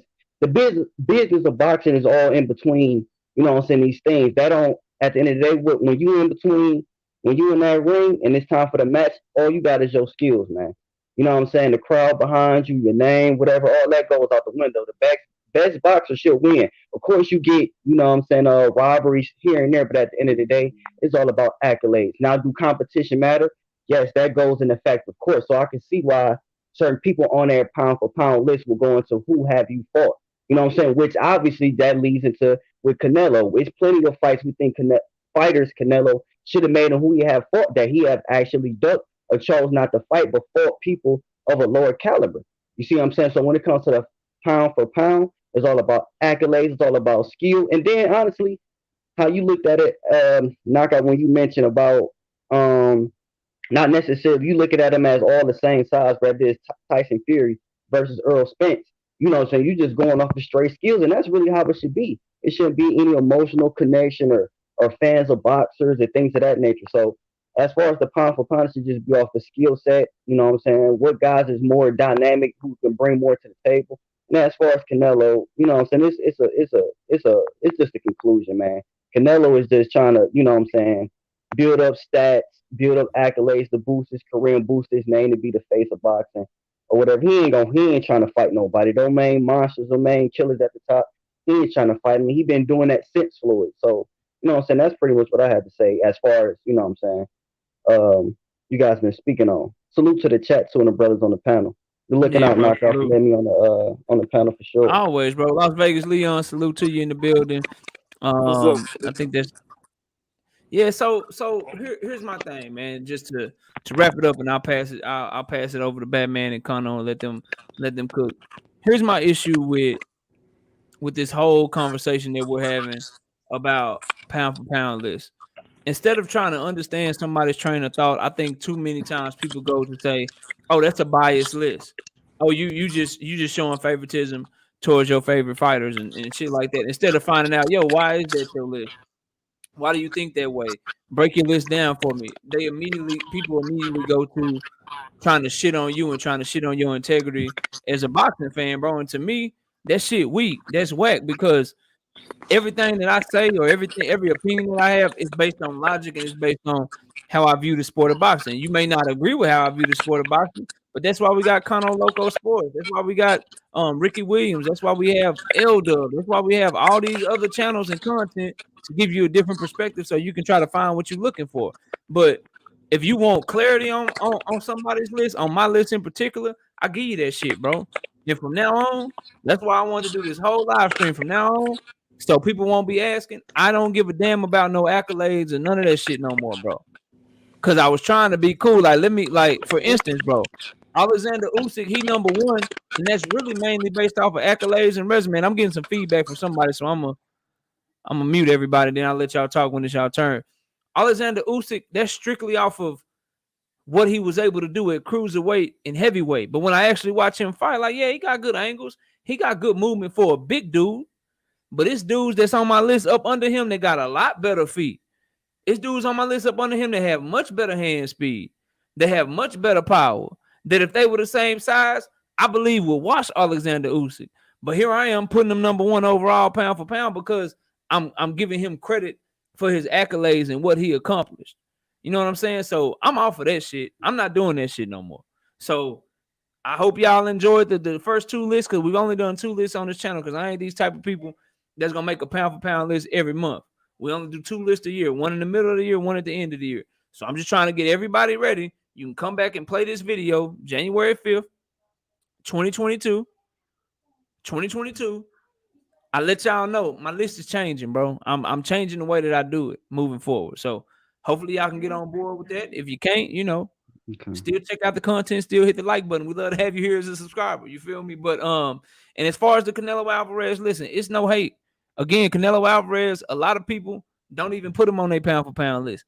I got him number 2 overall. But when I got you number 2 overall, or number 3 overall like Terrence Crawford, or number 4 overall like Earl Spence Jr., I expect more from you, bro.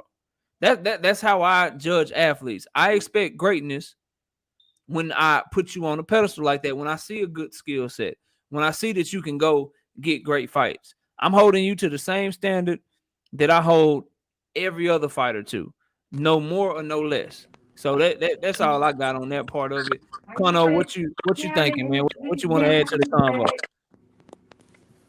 Well, first of all, I was on mute the whole time, so I think Batman's the one with the feedback a little bit. Yeah, it was him. Yeah, because once I get done talking, I hit the mute button, man, just so we can let everybody cook. Nah, man. I mean, at the end of the day, man, it's just really about skill set, man. We know the sport is corrupt. We know that some people are held back. We know some people can't get fights, that they asking for, like Shakur wanting Valdez, like Devin Haney wanting to become undisputed. I mean, Andre looking for Canelo. The list goes on and on and on. So how do you expect them to have that resume when they don't get the opportunity? So that is the reason. That is the reason when they created this, they said is based on your skill set and skill set alone.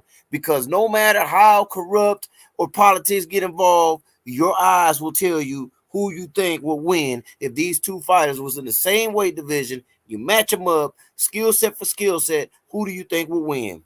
That's really what it's all about, man. I wish people would just let go of this accolades baloney, man, and this resume baloney, because everybody doesn't get the same opportunities. It's just at the end of the day, you got to understand that, Yeah, like what if Gary Antoine Russell was given the opportunities that Josh Taylor's been given?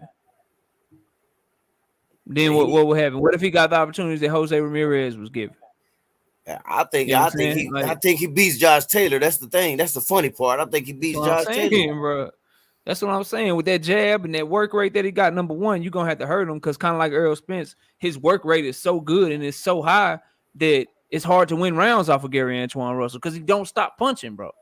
And he defensively responsible on top of all of that shit. So you gotta hurt him, because if you can't hurt him, it's gonna be hard to outwork him. So I mean, shit, he a problem, bro. But what if, down at 126, what if Raymond Ford, a hot prospect, what if he was given the type of opportunities at 126 that we saw Vasily Lomachenko afforded, bro? Like, you never know what these fighters could do if they were given the same opportunities. Unfortunately, they don't all get equal opportunities. So that's why, that's not even playing field. The closest thing to an even playing field that we have to judge these fighters is going to be our eye test and how we evaluate their skill set. And then you can be proven right or wrong that way, because you start putting accolades on it, people don't get the same opportunities. Some people come up without a promoter because they weren't highly touted, and they don't have Top Rank backing them, or the PBC backing them, or the Zone backing them. So for the first, 4 or 5 years of their career, shit, they just try and get a fight, bro. They just run around this bitch trying to fight anybody just to get a fight, stay busy, and feed themselves and take care of themselves. You know what I'm saying? So that's why I'm changing too, just to try to make just like the basketball players knock out boxing. Just like the basketball players, you know, there's some people on the block that should have been in the NBA, but they didn't get the opportunity. Yeah, for whatever reason. You know what I'm saying? For whatever reason, it's the same with these boxers, man. That's why I was like saying, man. Look, I'm a Puerto Rican, all right. So I talk a lot about Puerto Rican boxing. I'll give you an example. Everybody's so high on Xander Zayas. I'm high on Xander Zayas. I just don't think he's the best Puerto Rican coming up. You know what I'm saying? We got so much talent that doesn't get that hard push. You know what I'm saying? Berlanga and Zayas, they got a big backing, so they're gonna get pushed to the forefront, and they're gonna shove them down our throats. You know what I'm saying? But there's talent back home that ain't being spoken about, that I think is on that same level. Brian Polacco, to me, is gonna be better than Xander Zayas, and nobody even knows who he is right now. I'm just saying. And let me answer this. And this is so Dundada asked a question. It's a fair question. What opportunities are we talking about here? Eventually, what opportunities are we talking about here? Eventually, every fighter gets his shot. Andrade is a champion. That's the your answer is in your question itself, Dundada. The word you use right there, my brother. Eventually, eventually, but not at the same rate. So, for instance, Demetrius Andrade is talking about moving up to 168. Why? Because Janabek is about to become his mandatory. Janabek is going to be his mandatory in less than 10 fights. How many fights did it take Andrade to become champion? I don't know off the top of my head. I don't have his resume in front of me, but I bet you it was more than 10. I'd be willing to bet money it took him more than 10 fights to get a shot at the championship. So, yes, every fighter eventually does get their shot. But why should we punish fighters because they haven't got their shot yet? But I can see clear as day that they can fight their ass off. So why should I put a fighter above this other fighter, and just because he got an opportunity first? To me, that's not a fair way to judge a fighter, bro. You don't put somebody ahead of somebody else just because they got an opportunity that another person wasn't afforded. That's just kind of how I would answer that question. But King D, Man, go ahead, bro. hey, What you got? hold up. Before Go King ahead. D go, man. By the way, salute to you, bro. I meant to say salute to Appreciate the panel as well, man. Oh, yeah. John Blaze needs to rewind this live stream because nobody's talking about resumes in here. Go ahead, bro.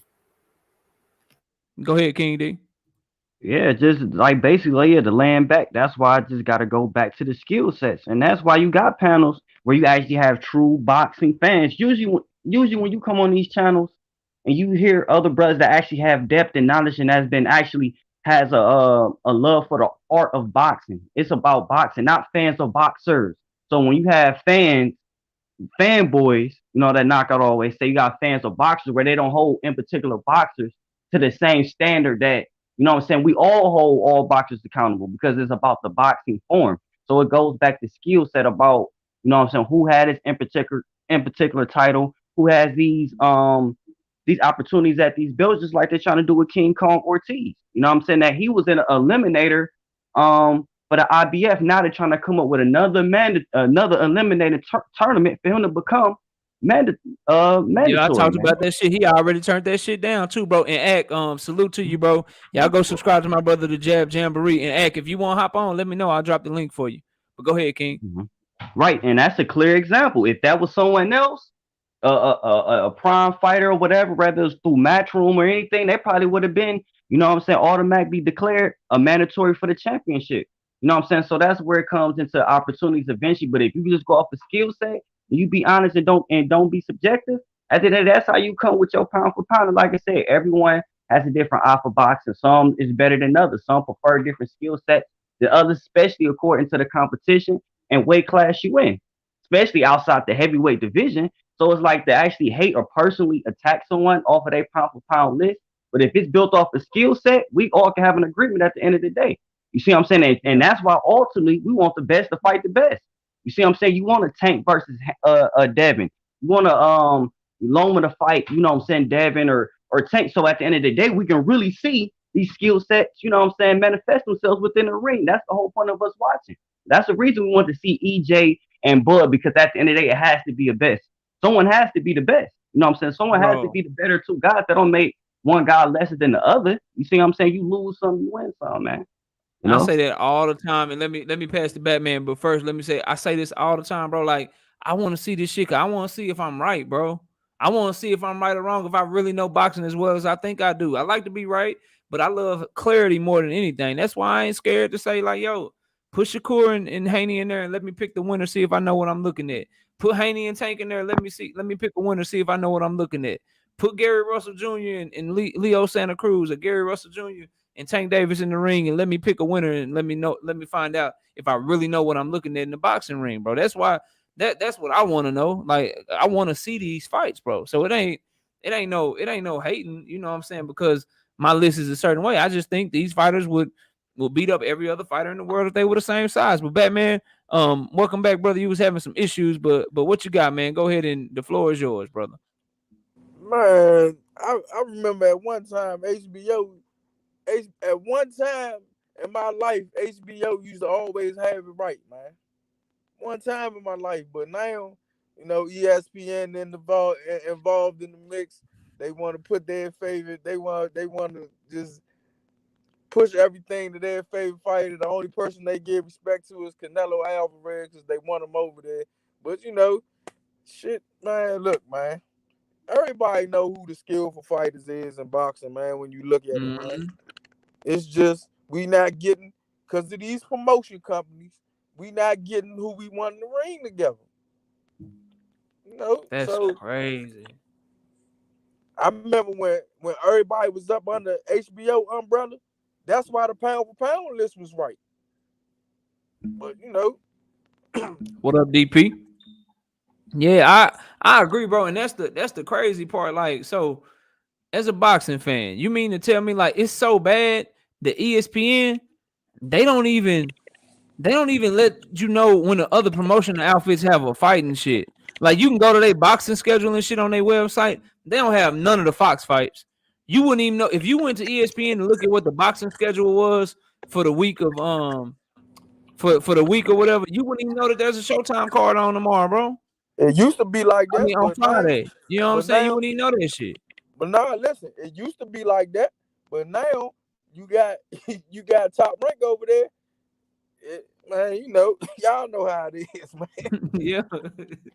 Listen, bro, and that's sad, man. We missing out as the fans. Like, damn, bro, you can't even put the schedule up. They don't even want to talk about boxing as a whole. They don't want to talk about what's going on in Top Rank. The shit's so segmented. That's why we can't get the fights that we want. Salute to my brother Dwayne Freeman. What's up, Dwayne? What's going on with y'all? Dwayne, Oh what's man, up, I'm chilling, bro. Chilling, man. Just enjoying a good night of boxing talk, chopping it up with my brothers and shit, man. Had some people, you Hey, know, listen to try this to though, discredit knockout. what we got going on. What? Listen to this. You What's always up? see ESPN turn down PBC fighters, but you don't see the PBC cast doing the same thing. The shit. Nah, I don't see that a lot. As a matter of fact, I remember I did a whole video when this is when Tank Davis was still down at 130, and the ESPN had put their top 10 130-pound fighters. They didn't have Shakur Stevenson or Tank Davis on that shit, bro. They had some dudes that with like 4-5 losses and all kind of crazy shit, man. I never forget that. But Dwayne, go ahead and add to the conversation, bro. What you got to say, man? Man, I mean, I did a live on Pound for Pound a couple of weeks ago. Conor Loco was on there. It's nowadays everybody is picking their favorite fighter for pound, and it's Fact. not about your favorite fighter. It's about the skill set and what that skill set can translate to other weight classes.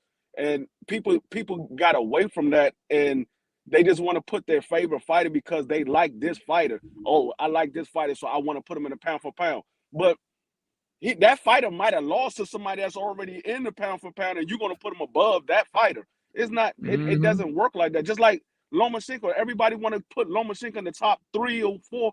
I'm like, this man already got 2 losses. He only got 16 fights, so his skill set must not be that good if he already got 2 losses and he only got 16 fights.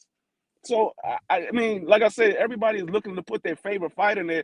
And that's why I haven't put out a pound for pound list yet, because I know it's going to be a whole bunch of, why you didn't put this fighter, why you didn't put that? Because it's not about that. It's about whose skill set I feel that can translate to another weight class. And whatever skill set I feel could translate, that's the fighter that I'm going to put in there.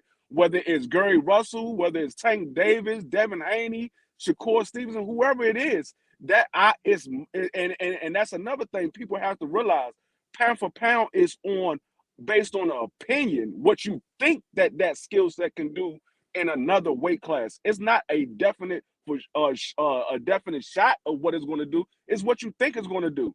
The only ones that we know for sure are the ones that move to other weight class and they continue winning. If they never move to another weight class and continue winning, you're never going to know. You just going by what you think. That's facts, bro. That's all fact. I wanted to pull this up. Hold on, I got something for y'all. I want to get y'all thoughts on. We're gonna start with Conor. I'm gonna try to piss the panel off. So here are the rankings. Here are the rankings. And I read this to KQKC on Sunday, and it made him mad. So Conor, here are the 135-pound lightweight rankings according to Ring Magazine. They got George Kambosos, the unified champion, number 1. Teofimo Lopez, number 2. Vasily Lomachenko, number 3. Devin Haney, number 4. Tank Davis, number 5. And Ryan Garcia, number 6. Since we on rankings, what do you think of that, Conor? Wait a minute. So you mean to tell me Teofimo's number 2? Behind George Kambosos. And behind Teofimo. You said Teofimo is Lomachenko. And Devin Haney's where? 4, Tank 5, Ryan Garcia 6. The disrespect, my man. The disrespect. Devin Haney should be above all of them, except for Kambosos because he's unified. But we all know skill for skill. We all know Haney will beat Kambosos. I'm just giving it to Kambosos based on the unification. But man, to have the other names above Devin is disrespectful. Now, Tank, I don't get too mad about Tank because Tank been at 130, 135, 140, and you know, we really he floats around, so we're not sure really where he wants to stay at, you know. So I give a little leeway to that, but he still should be above Lomachenko and Teofimo, who both have losses on their record. Tank is undefeated. 3 different weight classes he's been a champion. I don't care if it's the regular WBA or the super, because he did win the super in one of them. Okay?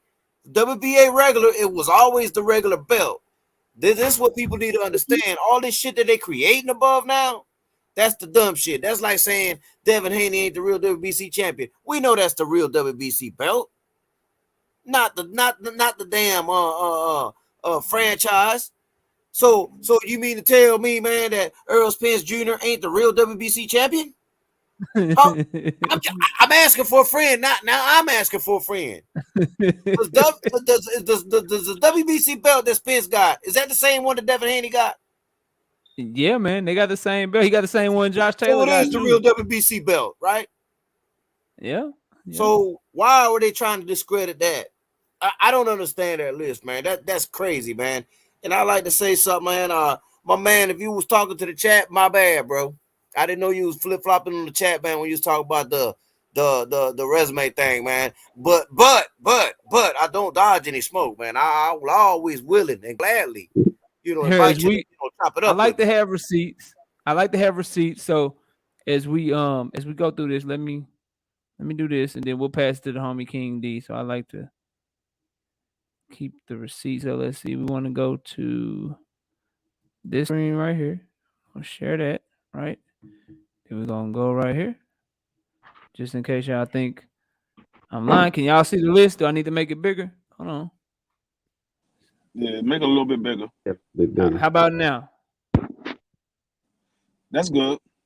All right, cool. Just so everybody know we on the same page. So King D, you see these rankings. We got George Kambosos 1 as the champion, then Teofimo 2, Lomachenko, Devin Haney, Gervonta Davis, then Ryan Garcia. Here's the crazy thing. Before I let King D go, here's the crazy thing. George Kambosos beat Teofimo Lopez, who beat the shit out of Vasily Lomachenko, and Vasily Lomachenko also lost to Salido. But then let's look at Devin Haney's wins. Devin Haney got a win against Jojo Diaz, who's number 7 on their list. And he beat Jorge Linares, who's number 8 on their list. Jojo Diaz also beat Javier Fortuna, who's number 10. So not only does Devin Haney rank below Lopez and Lomachenko, he got a lot of bodies that's in the top 10. So we want to talk about the man's resume. I'm just saying, they talk about his resume in one breath, but then there's a lot of people that he beat or guys who he beat on the goddamn list with him. So I'm trying to figure out how the hell, as the undefeated champion, he ain't a lot higher on that list. But King D, as you look at this list, man, what do you think? Is this a fair list? Hell no, it ain't no fair list. First of all, Ryan Garcia shouldn't even be on there. Who's that? Cruz should be above Ryan Garcia. Gervonta Davis. Well, first of all, I think Haney should be number 2. Tio should be even. That's just messed up because, like you said, it's tough to swallow. Oh, yeah, man, shit crazy, bro. Hey, I see where I can't. I see. Yeah, you can piss the panel off with that, man. I mean, I can see giving it to Campbell. So, all right, I guess he unified. He the champion. All right, I can see you just throwing him on one. Which out of the skilled boxers, I think if with how Tio performed, Devin could have beat Tio that night. Tank could have beat Tio that night. You know what I'm saying? That could be given to anyone. And really, honestly, if you probably would have ran that back, Tio probably would have beat Kambosos. But other than that, just giving him respect because he is the champion, put him at 1. But like you said, Devin got a lot of bodies in the top 10. You know what I'm saying? And I think the fight over Jojo Diaz was more of a bigger fight than Loma beating Conley. You see what I'm saying? Yeah. So it's just like it's just all mixed up. It's all BS at the end of the day, and that's another reason why being subjective and sanctions who they prefer going into these pound for pounds. They use that as these weak boxers can use this for leverage. You know what I'm saying? As far as making fights, as far as Devin Haney is built with the WBC. You see what I'm saying? So that's trash, bro. That's trash. Yeah. So here's what I think, and then I'm gonna give it to my brother Dwayne. Is Batman still on? I can't see. I think he hopped off. No, he dropped off. No, Okay, but yeah, this is the rankings, right? This ain't no pound for pound list. This is the rankings. No, this is their 135, rankings, right? This their rankings, yeah. This Oh, the their rankings. rankings. Okay, all right. Just to clear that Yeah, up. But Davis yeah, should be this number one, though. Yeah, this their rankings. So my list would be here's the main problem I have. Number one, I think Richard Comey needs to be knocked all the way off the list because of all the fighters that lost, he lost the worst. Okay, he lost the worst. So I would take him all the way off the list. I would leave Kambosos where he was at, but then I would follow that up with Devin Haney. Then I would have Tank Davis. Then I would have Lomachenko, then Lopez, then Ryan Garcia, and then everybody else fall in line under that. And I would still have Ryan Garcia on the list. I disagree with King D a little bit because he did beat Luke Campbell. I got to give him credit for the Luke Campbell victory. You know what I'm saying? So I'll keep him up there because he did. That's a pretty good win. It ain't a great win, but it's a pretty good win, and we can't deny his hand speed. We can't deny his power. His talent is not in question. It's more so his mindset, and kind of his heart, so to speak. But Knockout, ain't he retired? I don't know what he is, I'm bro. just saying, man. He got I gave him an award, bro. He did win an award for knockout boxing this year for Capper of the Year. You know what I'm saying? I gave him the Capper of the Year award for 2021, just all the lies. You know, he had the Manny Pacquiao fight. Then he was gonna knock Tank Davis out in 2 rounds. He was gonna fight Devin Haney. You know what I'm saying? He was gonna fight Javier Fortuna, pulled out of that fight. He was gonna fight Jojo Diaz, pulled out of that fight.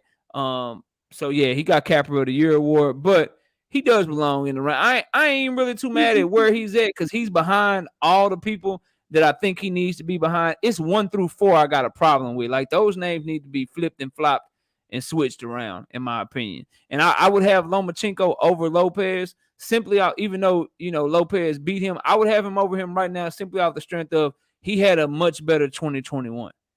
He had a much better 2021. Since their fight at the end of 2020, Lopez capped all year, and when he finally did fight, he got his ass beat. Vasily Lomachenko came back, beat up Nakatani, who had a very tough fight with Lopez, and he beat up Richard Comey. So I give him a better 2021 off the strength of that. What have you done for me lately?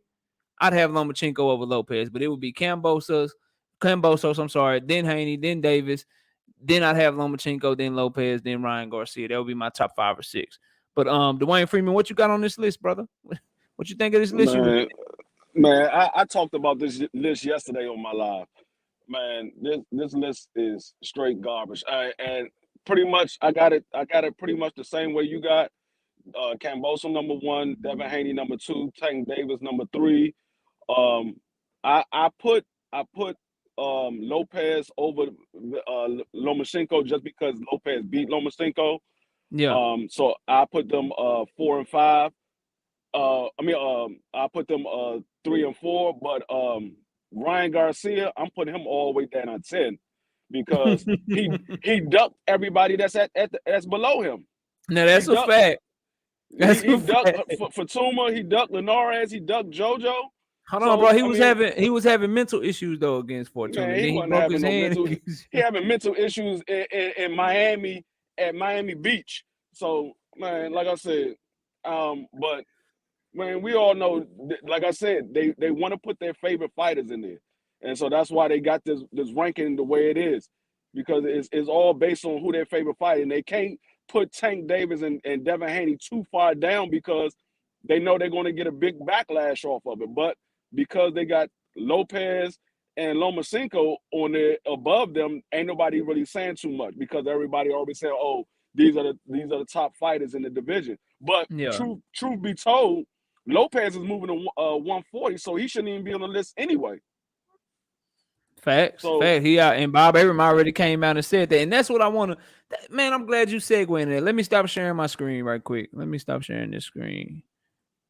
How you do that? Oh, stop screen. There we go. All right, this is what I want to go to. I want to go to my brother Kano. Kano, what do you think of the move to 140, bro? This is gonna be our last topic. Then I'll get everybody's last words, and we'll dip off, man, because I gotta get to the wifey, man. But Kano, what do you think, bro, about Lopez moving up? Do you think that's gonna help him? Do you think that it's the right move? Just your overall thoughts on Teofimo Lopez moving up to 140, bro. What you got? I think this is where his career starts going in a downhill spiral, bro. Who he gonna be to 140? Damn. Who he gonna be to 140? I ain't gonna give I'm gonna give my take last. I'm gonna let you go. Cook on it. He can't be Regis Prograis. He can't beat Subriel Brownie Matias at 140. He can't beat Montana Love at 140. He can't beat Josh Taylor at 140. He can't beat Gary Antoine Russell at 140. Now, I just named you 5 fighters. Where's he going? Zepeda? Where is he going? And Zepeda? he can't stay at 135 because obviously he can't make the weight. What about Zepeda? You think he can get Zepeda? Zepeda might be a 50-50, man. You know what I'm saying? Might be a 50-50, man. But what about Pedraza? Did you say Jose Ramirez? What about Ramirez or Pedraza, the winner of their fight? I ain't want to go too far, but I think both of those guys beat him too. You know, I just want to name a few. You know, I ain't want to go too far because they ain't nothing at 140 for him but trouble. Nothing but trouble, bro. Tank move up to 148. Okay, why do you think Tank that move up to 140, he'll beat him. Why do you think that is? Do you think it's just he ain't got the talent? Do you think it's a mind thing? Do you think it's I'm gonna tell you what it is, man. I'm gonna tell you what it is, bro. He's always been chinny, man. For the people who know on the inside, he's always been chinny. You know, I understand that he, you know, in the actual fights, you know, y'all haven't seen it much, but this dude gets touched, man, and he goes a different direction. If you notice in the Lomachenko one, when he did win, once Lomachenko did start reaching him, the fight changed. Yeah, he won on the cards, but you saw a different Teofimo. Camboso's knocked him down. He started getting all wild and reckless. He doesn't know how to compose himself. What do you think these people that hit way harder at 140 gonna do to him when they touch him? He's not gonna know. And it's not that he ain't got skills. He's got skills, but when he gets hit real good, bro, he forgets everything and just goes crazy in the ring, bro. Go look at the film and see, and tell me I'm lying. Oh, I don't disagree. And I said I worry about, bro. He seemed like all you gotta do is thump him and he get a bruise. You know what I'm saying? His face, he bruise up and get cut and swole up so easy, bro. And he loses composure. Now that right there, he's no longer the boxer that he could be. He's going into desperation mode. And that at 140 will get him knocked the hell out. Now, that ain't the way I wanted to say it, but I'm on your panel. You know what I'm saying? Anyway. Yeah, you good, bro. You good. Damn. Okay, what about King D? 140, Teofimo Lopez. What's his prospects at 140, bro? What we doing? Hey, man, he got a shot? He gonna be champion? No, he said he gonna be. He said, I don't know if y'all saw it. He tweeted out. He said he gonna be undisputed. First of all, he said 2-time undisputed. He was never undisputed at 135, but he said he going up there. He gonna be undisputed at 140, bro.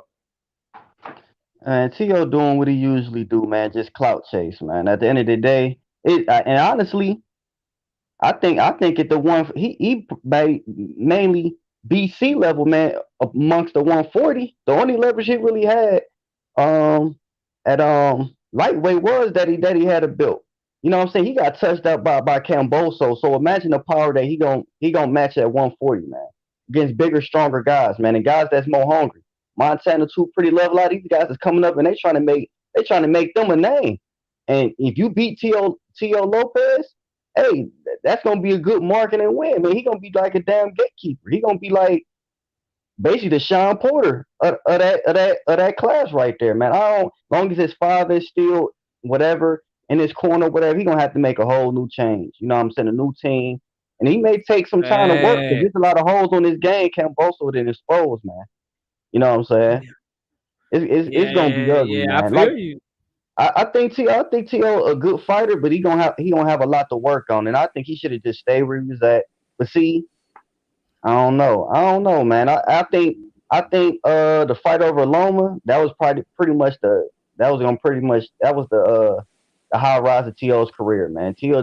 he gonna be known for that time he lost to Camboso, man. Damn, that's what I keep hearing people saying that he reached his peak with Loma. That was his peak. People don't think we're gonna see, anything better than that, bro. Damn. Y'all hard on T.O. Knockout. Hey, Knockout, you predicted this. I was watching a lot when you said if he do move up, I don't think it's gonna work out in his favor. Now I can see he probably a natural 140. You know what I'm saying? That's probably pretty much a good weight, but he think he about to be unified. It ain't gonna happen. You know what I'm saying? Damn. He too mentally fragile.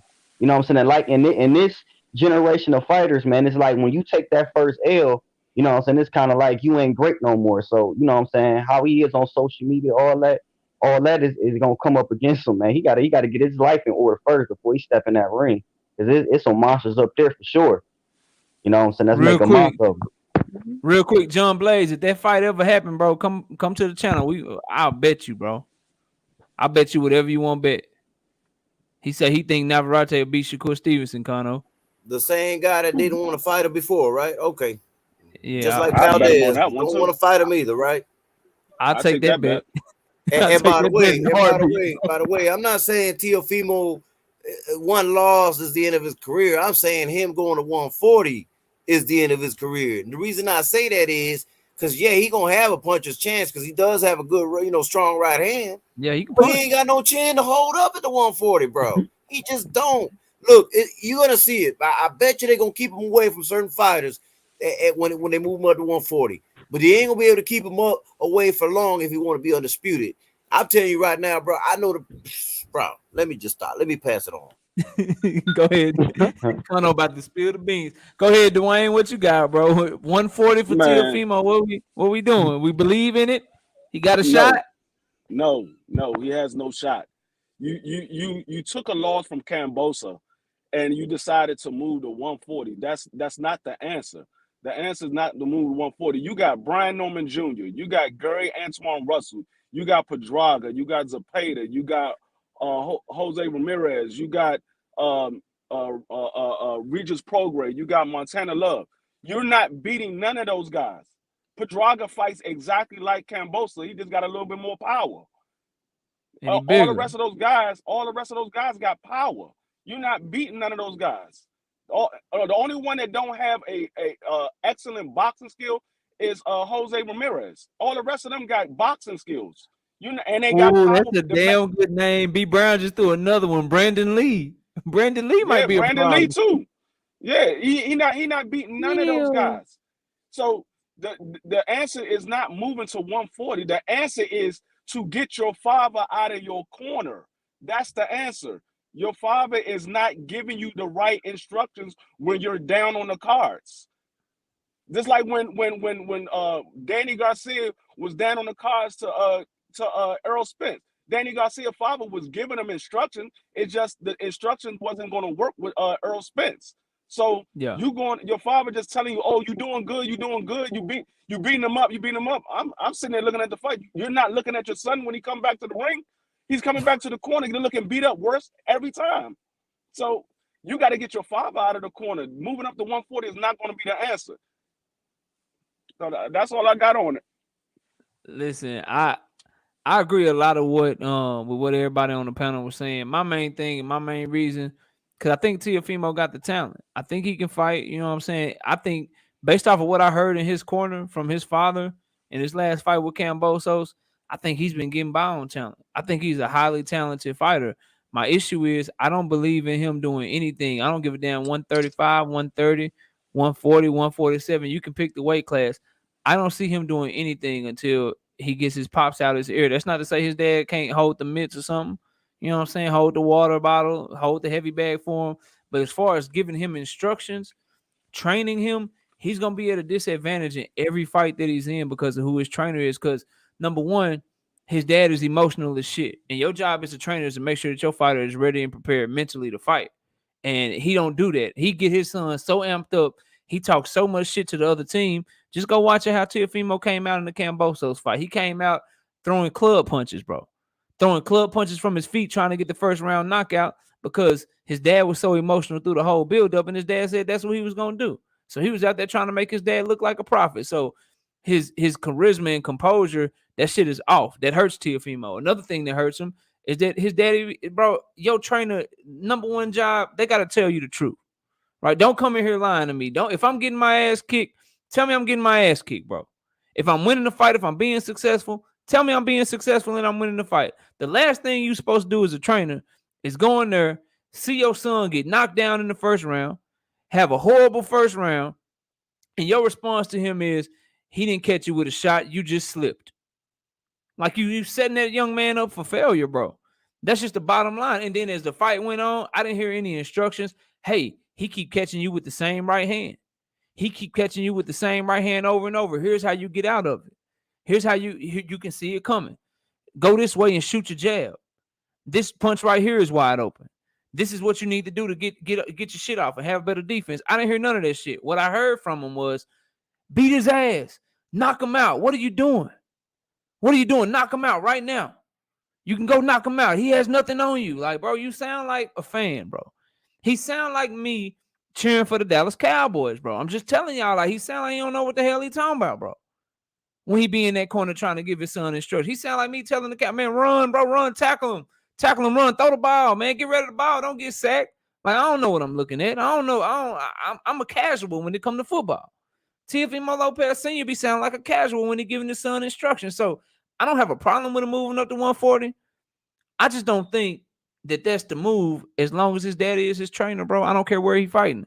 Until Teofimo Lopez can get a better team around him, bro, get a better trainer. Like, I got an issue picking him to beat the top dogs at 140 because he can't. He's to the point, and he can't go back to fighting journeyman and shit. Like, he done already been like, what you look like going from being super unified and shit. Some people arguing that you undisputed and salute the World Combat Sports in the building. You go from people arguing that you undisputed or arguing that you unified or whatever the case may be. You got a lot of belts. You the man at lightweight. You go from that shit to now when you move up, we supposed to expect you to take soft touches. Nah, bro. You gotta move up. You gotta move up and you gotta take on tough challenges. And if he don't, that's gonna be an indictment on him. But I don't think he can take on those tough challenges unless he gets better instructions in his corner. And salute to my brother G5 Gabe coming through. G5, we wrapping up the show, bro. Go ahead and give your thoughts.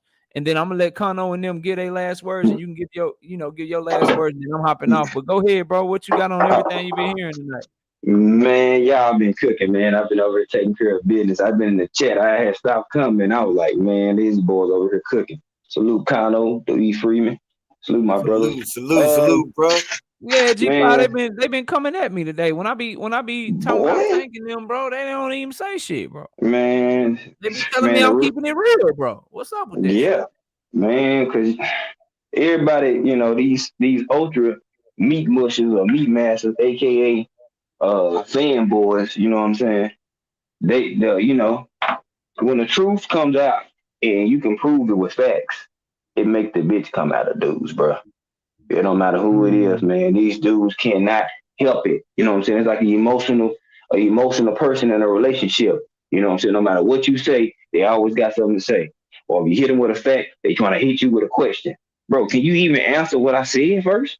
You know what I'm saying? We're trying to answer my question with a question. You know what I'm saying? If anytime somebody got to revert to that type of behavior, you already know. They don't know shit, man. They don't got nothing. Because if they did, they would have answered your question and then gave you a politically correct rebuttal and answer your question. But when it comes to Canelo, man, he a great fighter, man. I ain't gonna cap. You know what I'm saying? I don't like the way he moved, the steroid thing or whatever, but you can't knock him and say that the man can't fight. He can fight his ass off. Yeah. Oh, there he can. Whoever line up in the ring, you know what I'm saying? You got an uphill battle no matter what. You know, I'm not the biggest Canelo fan, but I do respect the man's skills. You know what I'm saying? If anybody's like, he ain't got skills, man, you don't know boxing. Homie can fight. You know what I'm saying? What's next for him? I don't know. You know what I'm saying? I mean, we need to see a couple fighters. You know what I'm saying? If you put Andre and at least Charlo on your resume, that would kind of smooth out, you know what I'm saying, the right the ship for you in your career. But as long as you keep fighting. Listen, people ain't gonna like this G5, but for me, he ain't even gotta do like, bro, you was at 154, you moved up to 160, you moved up to 168. Why the hell you skipping 175, bro? I'll give him respect if he go take over 175, bro. All the respect in the world. Yeah, I give him that as well. But the whole history and the whole fiasco with the Charlos and Andre, man, go ahead and get him in that fight, man, so we can go ahead and have a definitive winner. I'm not tripping on who wins.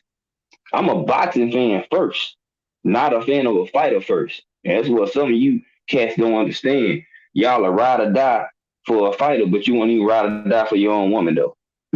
Come on, man. Based on how Charlo looked in his last fight, Based on Andrade's level of competition, him being at 160 for so long and being naturally smaller at this point than Canelo, I'd favor Canelo in both of those fights, bro. I ain't saying I pick him to win because the fight got to get made, but he gonna be the favorite, both to me and the gambling favorite. You best believe that. Vegas gonna have him as the favorite, bro. I favor Canelo against both of them. You know what I'm saying? And that's just what it is. You know, it's a difference. You know, you got to be real and honest about, this thing. You know, we got too many casuals diluting and watering down boxing by pushing their agendas because they favor a favorite fighter when they might not even be the best. You know what I'm saying? You got a lot of people that got belts who not even the best. Why? Because they had to skip the line pass. You know what I'm saying? They got networks, promotional outfits, you know what I'm saying? People pulling strings to put them in position and keep on the casuals and the media keep on making it even harder and harder and making it more acceptable or normal, thinking like, okay, this is how it's supposed to go or something like that. No, bro. You know what I'm saying? If you're going to get them belts, you know what I'm saying, be a real champ. Too many fighters got championship skills, but not a championship mindset. You know what I'm saying? This boxing game is half mental. You know what I'm saying? Then the rest follow. If somebody can rattle your cage and get you out of your game plan and detour you from that, you got to have mental fortitude. If you don't know what that is, look it up. You know what I'm saying? Mental fortitude is you being able to counter what somebody brings at you when they trying to throw you off your game. You know what I'm saying? You got to stick to the script. You know what I'm saying? You not fighting the fighter, you fighting his style. Man, y'all know no shit about boxing. You can have two great fighters, bro, but it's about the style. If the style is not conducive to their fighter, he's going to mess around and lose unless the other fighter has a mindset of a championship pedigree. And that comes by fighting the best fighters. You're not going to get that championship pedigree in them rounds by fighting C-plus fighters. You're not going to get it by keep on fighting Mandos and skipping and going up in different divisions, man. At least not, if you're going to go up, to me, if a fighter's going to go up divisions like that, at least take out the top 5, top 3 or something. Then go up. Then you can say, well, I beat the top 3 or the top 5. You know what I'm saying? What else I got to prove? If I'm unified, I can go up. People, move the goalposts. It's okay for undisputed. Then they don't want undisputed. Then they want you unified. Then they don't care about you being unified. But that only happens when their favorite fighter is plugged into the equation. If it's Lomachenko at 135, bam, it's all good. If it's Devin Haney, no, blow up the elevator, make him take the steps. When he get to a certain point, blow the steps up and make him start another way. You know what I'm saying? That's just how the game goes. And you got people sitting here just acting like, oh, ain't no racism in boxing and all this. Man, miss me with all this. Nigga, if you black, the rules of engagement are different for y'all. Knock, knock. Have y'all not figured it out yet? Bro, they don't respect you. They don't respect your talent and what you can bring to their pocketbook, homie. Y'all, boy, I'm telling y'all. I'm going to go live after this. You know what I'm saying? I'm going to go live. Man. Oh, y'all heard I got a lot to say. Go check out G5. Yeah, hey, I got a lot to say. But listen, I'm going to get back on. Let me pass it to, go ahead. What you about to say, G5? Go ahead. I said, but what y'all, I agree with your assessment on Canelo. He doing a lot more than a lot of people. It's just different things that he have done that we don't approve of. Why? Because we were boxing fans. You know what I'm saying? Casuals accept everything you're doing and thinking it's the golden ticket. Listen, bro, I said it. Making A's and B's is more than most kids. My daughter was making A's and B's. I said, that's cool. That's good. Let's go take some harder classes so you can get some college credits too. I'm not satisfied with people just doing more than others, bro. If you great, you need to go push it to the limit and be as great as you possibly can. On your way back in the chat, bro, be sure to drop your link so people know where to go find you at, man, when you go live, bro. Oh, yeah, for sure, man, for sure. I just had to hop on real quick. You know what I'm saying? Just shoot the shit with y'all, man. Always. I hate I missed it, man. I was like, man, I was in the chat. I was listening the whole time. I said, man, if I got time or if they still alive, yeah, my boy cooking. I said, well, I'm going live. And then he can come right on to mine if he got time or ain't got to deal with the wife. I already know how that goes. But yes, sir, y'all find me at G5_Gate, Instagram, YouTube. I'm going to drop a link in the chat. Appreciate Already, y'all, bro. Much locking love. in with my bro. Yes, sir. Much love to you, bro. Let me catch your super chat, and then we'll go to Kono and Dwayne for their last words. LT with the $20 in the super chat. I appreciate that. LT says, "Happy New Year, knockout." One question: wouldn't it change the landscape if T.O. and Tank were to move up to 140? Love to see it. Yeah, it'll change the landscape. Anytime two big name fighters move from one division to another, it's gonna definitely change the landscape. So, I'm excited to see it. I hope it's done the right way. I mean, you gotta self evaluate, man. You got to self-evaluate. If you ain't made the proper self-evaluation, and then that's the other thing I didn't even get to. The Lopez, they didn't even accept the loss. They yelling robbery. So if you don't accept that you lost, if you don't accept what happened to you in that fight, how you gonna get better? How you gonna go in the gym and fix your mistakes if you ain't even willing to admit defeat? So that's my biggest issue with the whole situation. But Kano, man, give your last words. Let people know where to find you. And when you're going live and when you're dropping content, all that stuff, man, go ahead and get ready to take us out of here, bro. Man, I just appreciate everybody in the chat. Appreciate the panel, man. Appreciate you for letting me on, man. Hopefully everybody smashed the like button, man. I've been off the grid, man, for this week, man, because I ain't gonna talk publicly, but I just got a lot of stuff going on in the background, man. So I ain't really too sure when I'm gonna go live again and drop some content, but hopefully soon, man. I just been off the grid, man.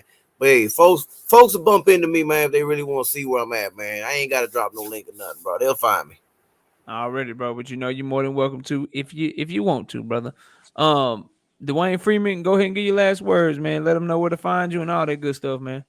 Yeah, man. I appreciate you having me on, man, as like always. But I just want to say one last thing to these people. When y'all looking at these fighters and y'all judging these fighters, y'all got to take your heart out of the equation. Use your mind and use your eyes, because you using your heart, you always gonna be wrong, because your heart is going for your favorite fighter. So you just got to use your eyes and use your mind. But y'all can catch me every day, Monday through Friday, 2:30 at boxing matchups _ Dwayne Freeman. I'm gonna drop my link in the chat, and I'm dropping live shows every day, 2:30, Monday through Friday Eastern Standard Times, and I'm about to start doing my prediction videos, and I got a prediction show that I'm about to start up with Ricky Williams, coming soon. So y'all be on the lookout for that. Already, man. Well, look, much love to you, bro. Appreciate you hopping on. All right. All right, peace out. Look, man, it's been a fun show. I appreciate y'all all coming through. Y'all know where to find me right here, Knockout Boxing 86 TV. Live shows every Wednesday night, 7:30, every Friday night, 7:30 p.m. as well. And then we also go live with the Singing OG KQKC Boxing Network Sunday mornings, 9 a.m. Central Standard Time. Smash the like button on your way out of here. I believe G5 Gabe is going live right now. Money Brown TV is going live right now. So y'all go check everybody out, man, if you have time. Thank you so much for all the support, all the super chats today, the cash apps. Everybody show love to the channel, man. I appreciate each and every one of y'all. But everybody enjoy your night, man. And with that, we out of here. Peace.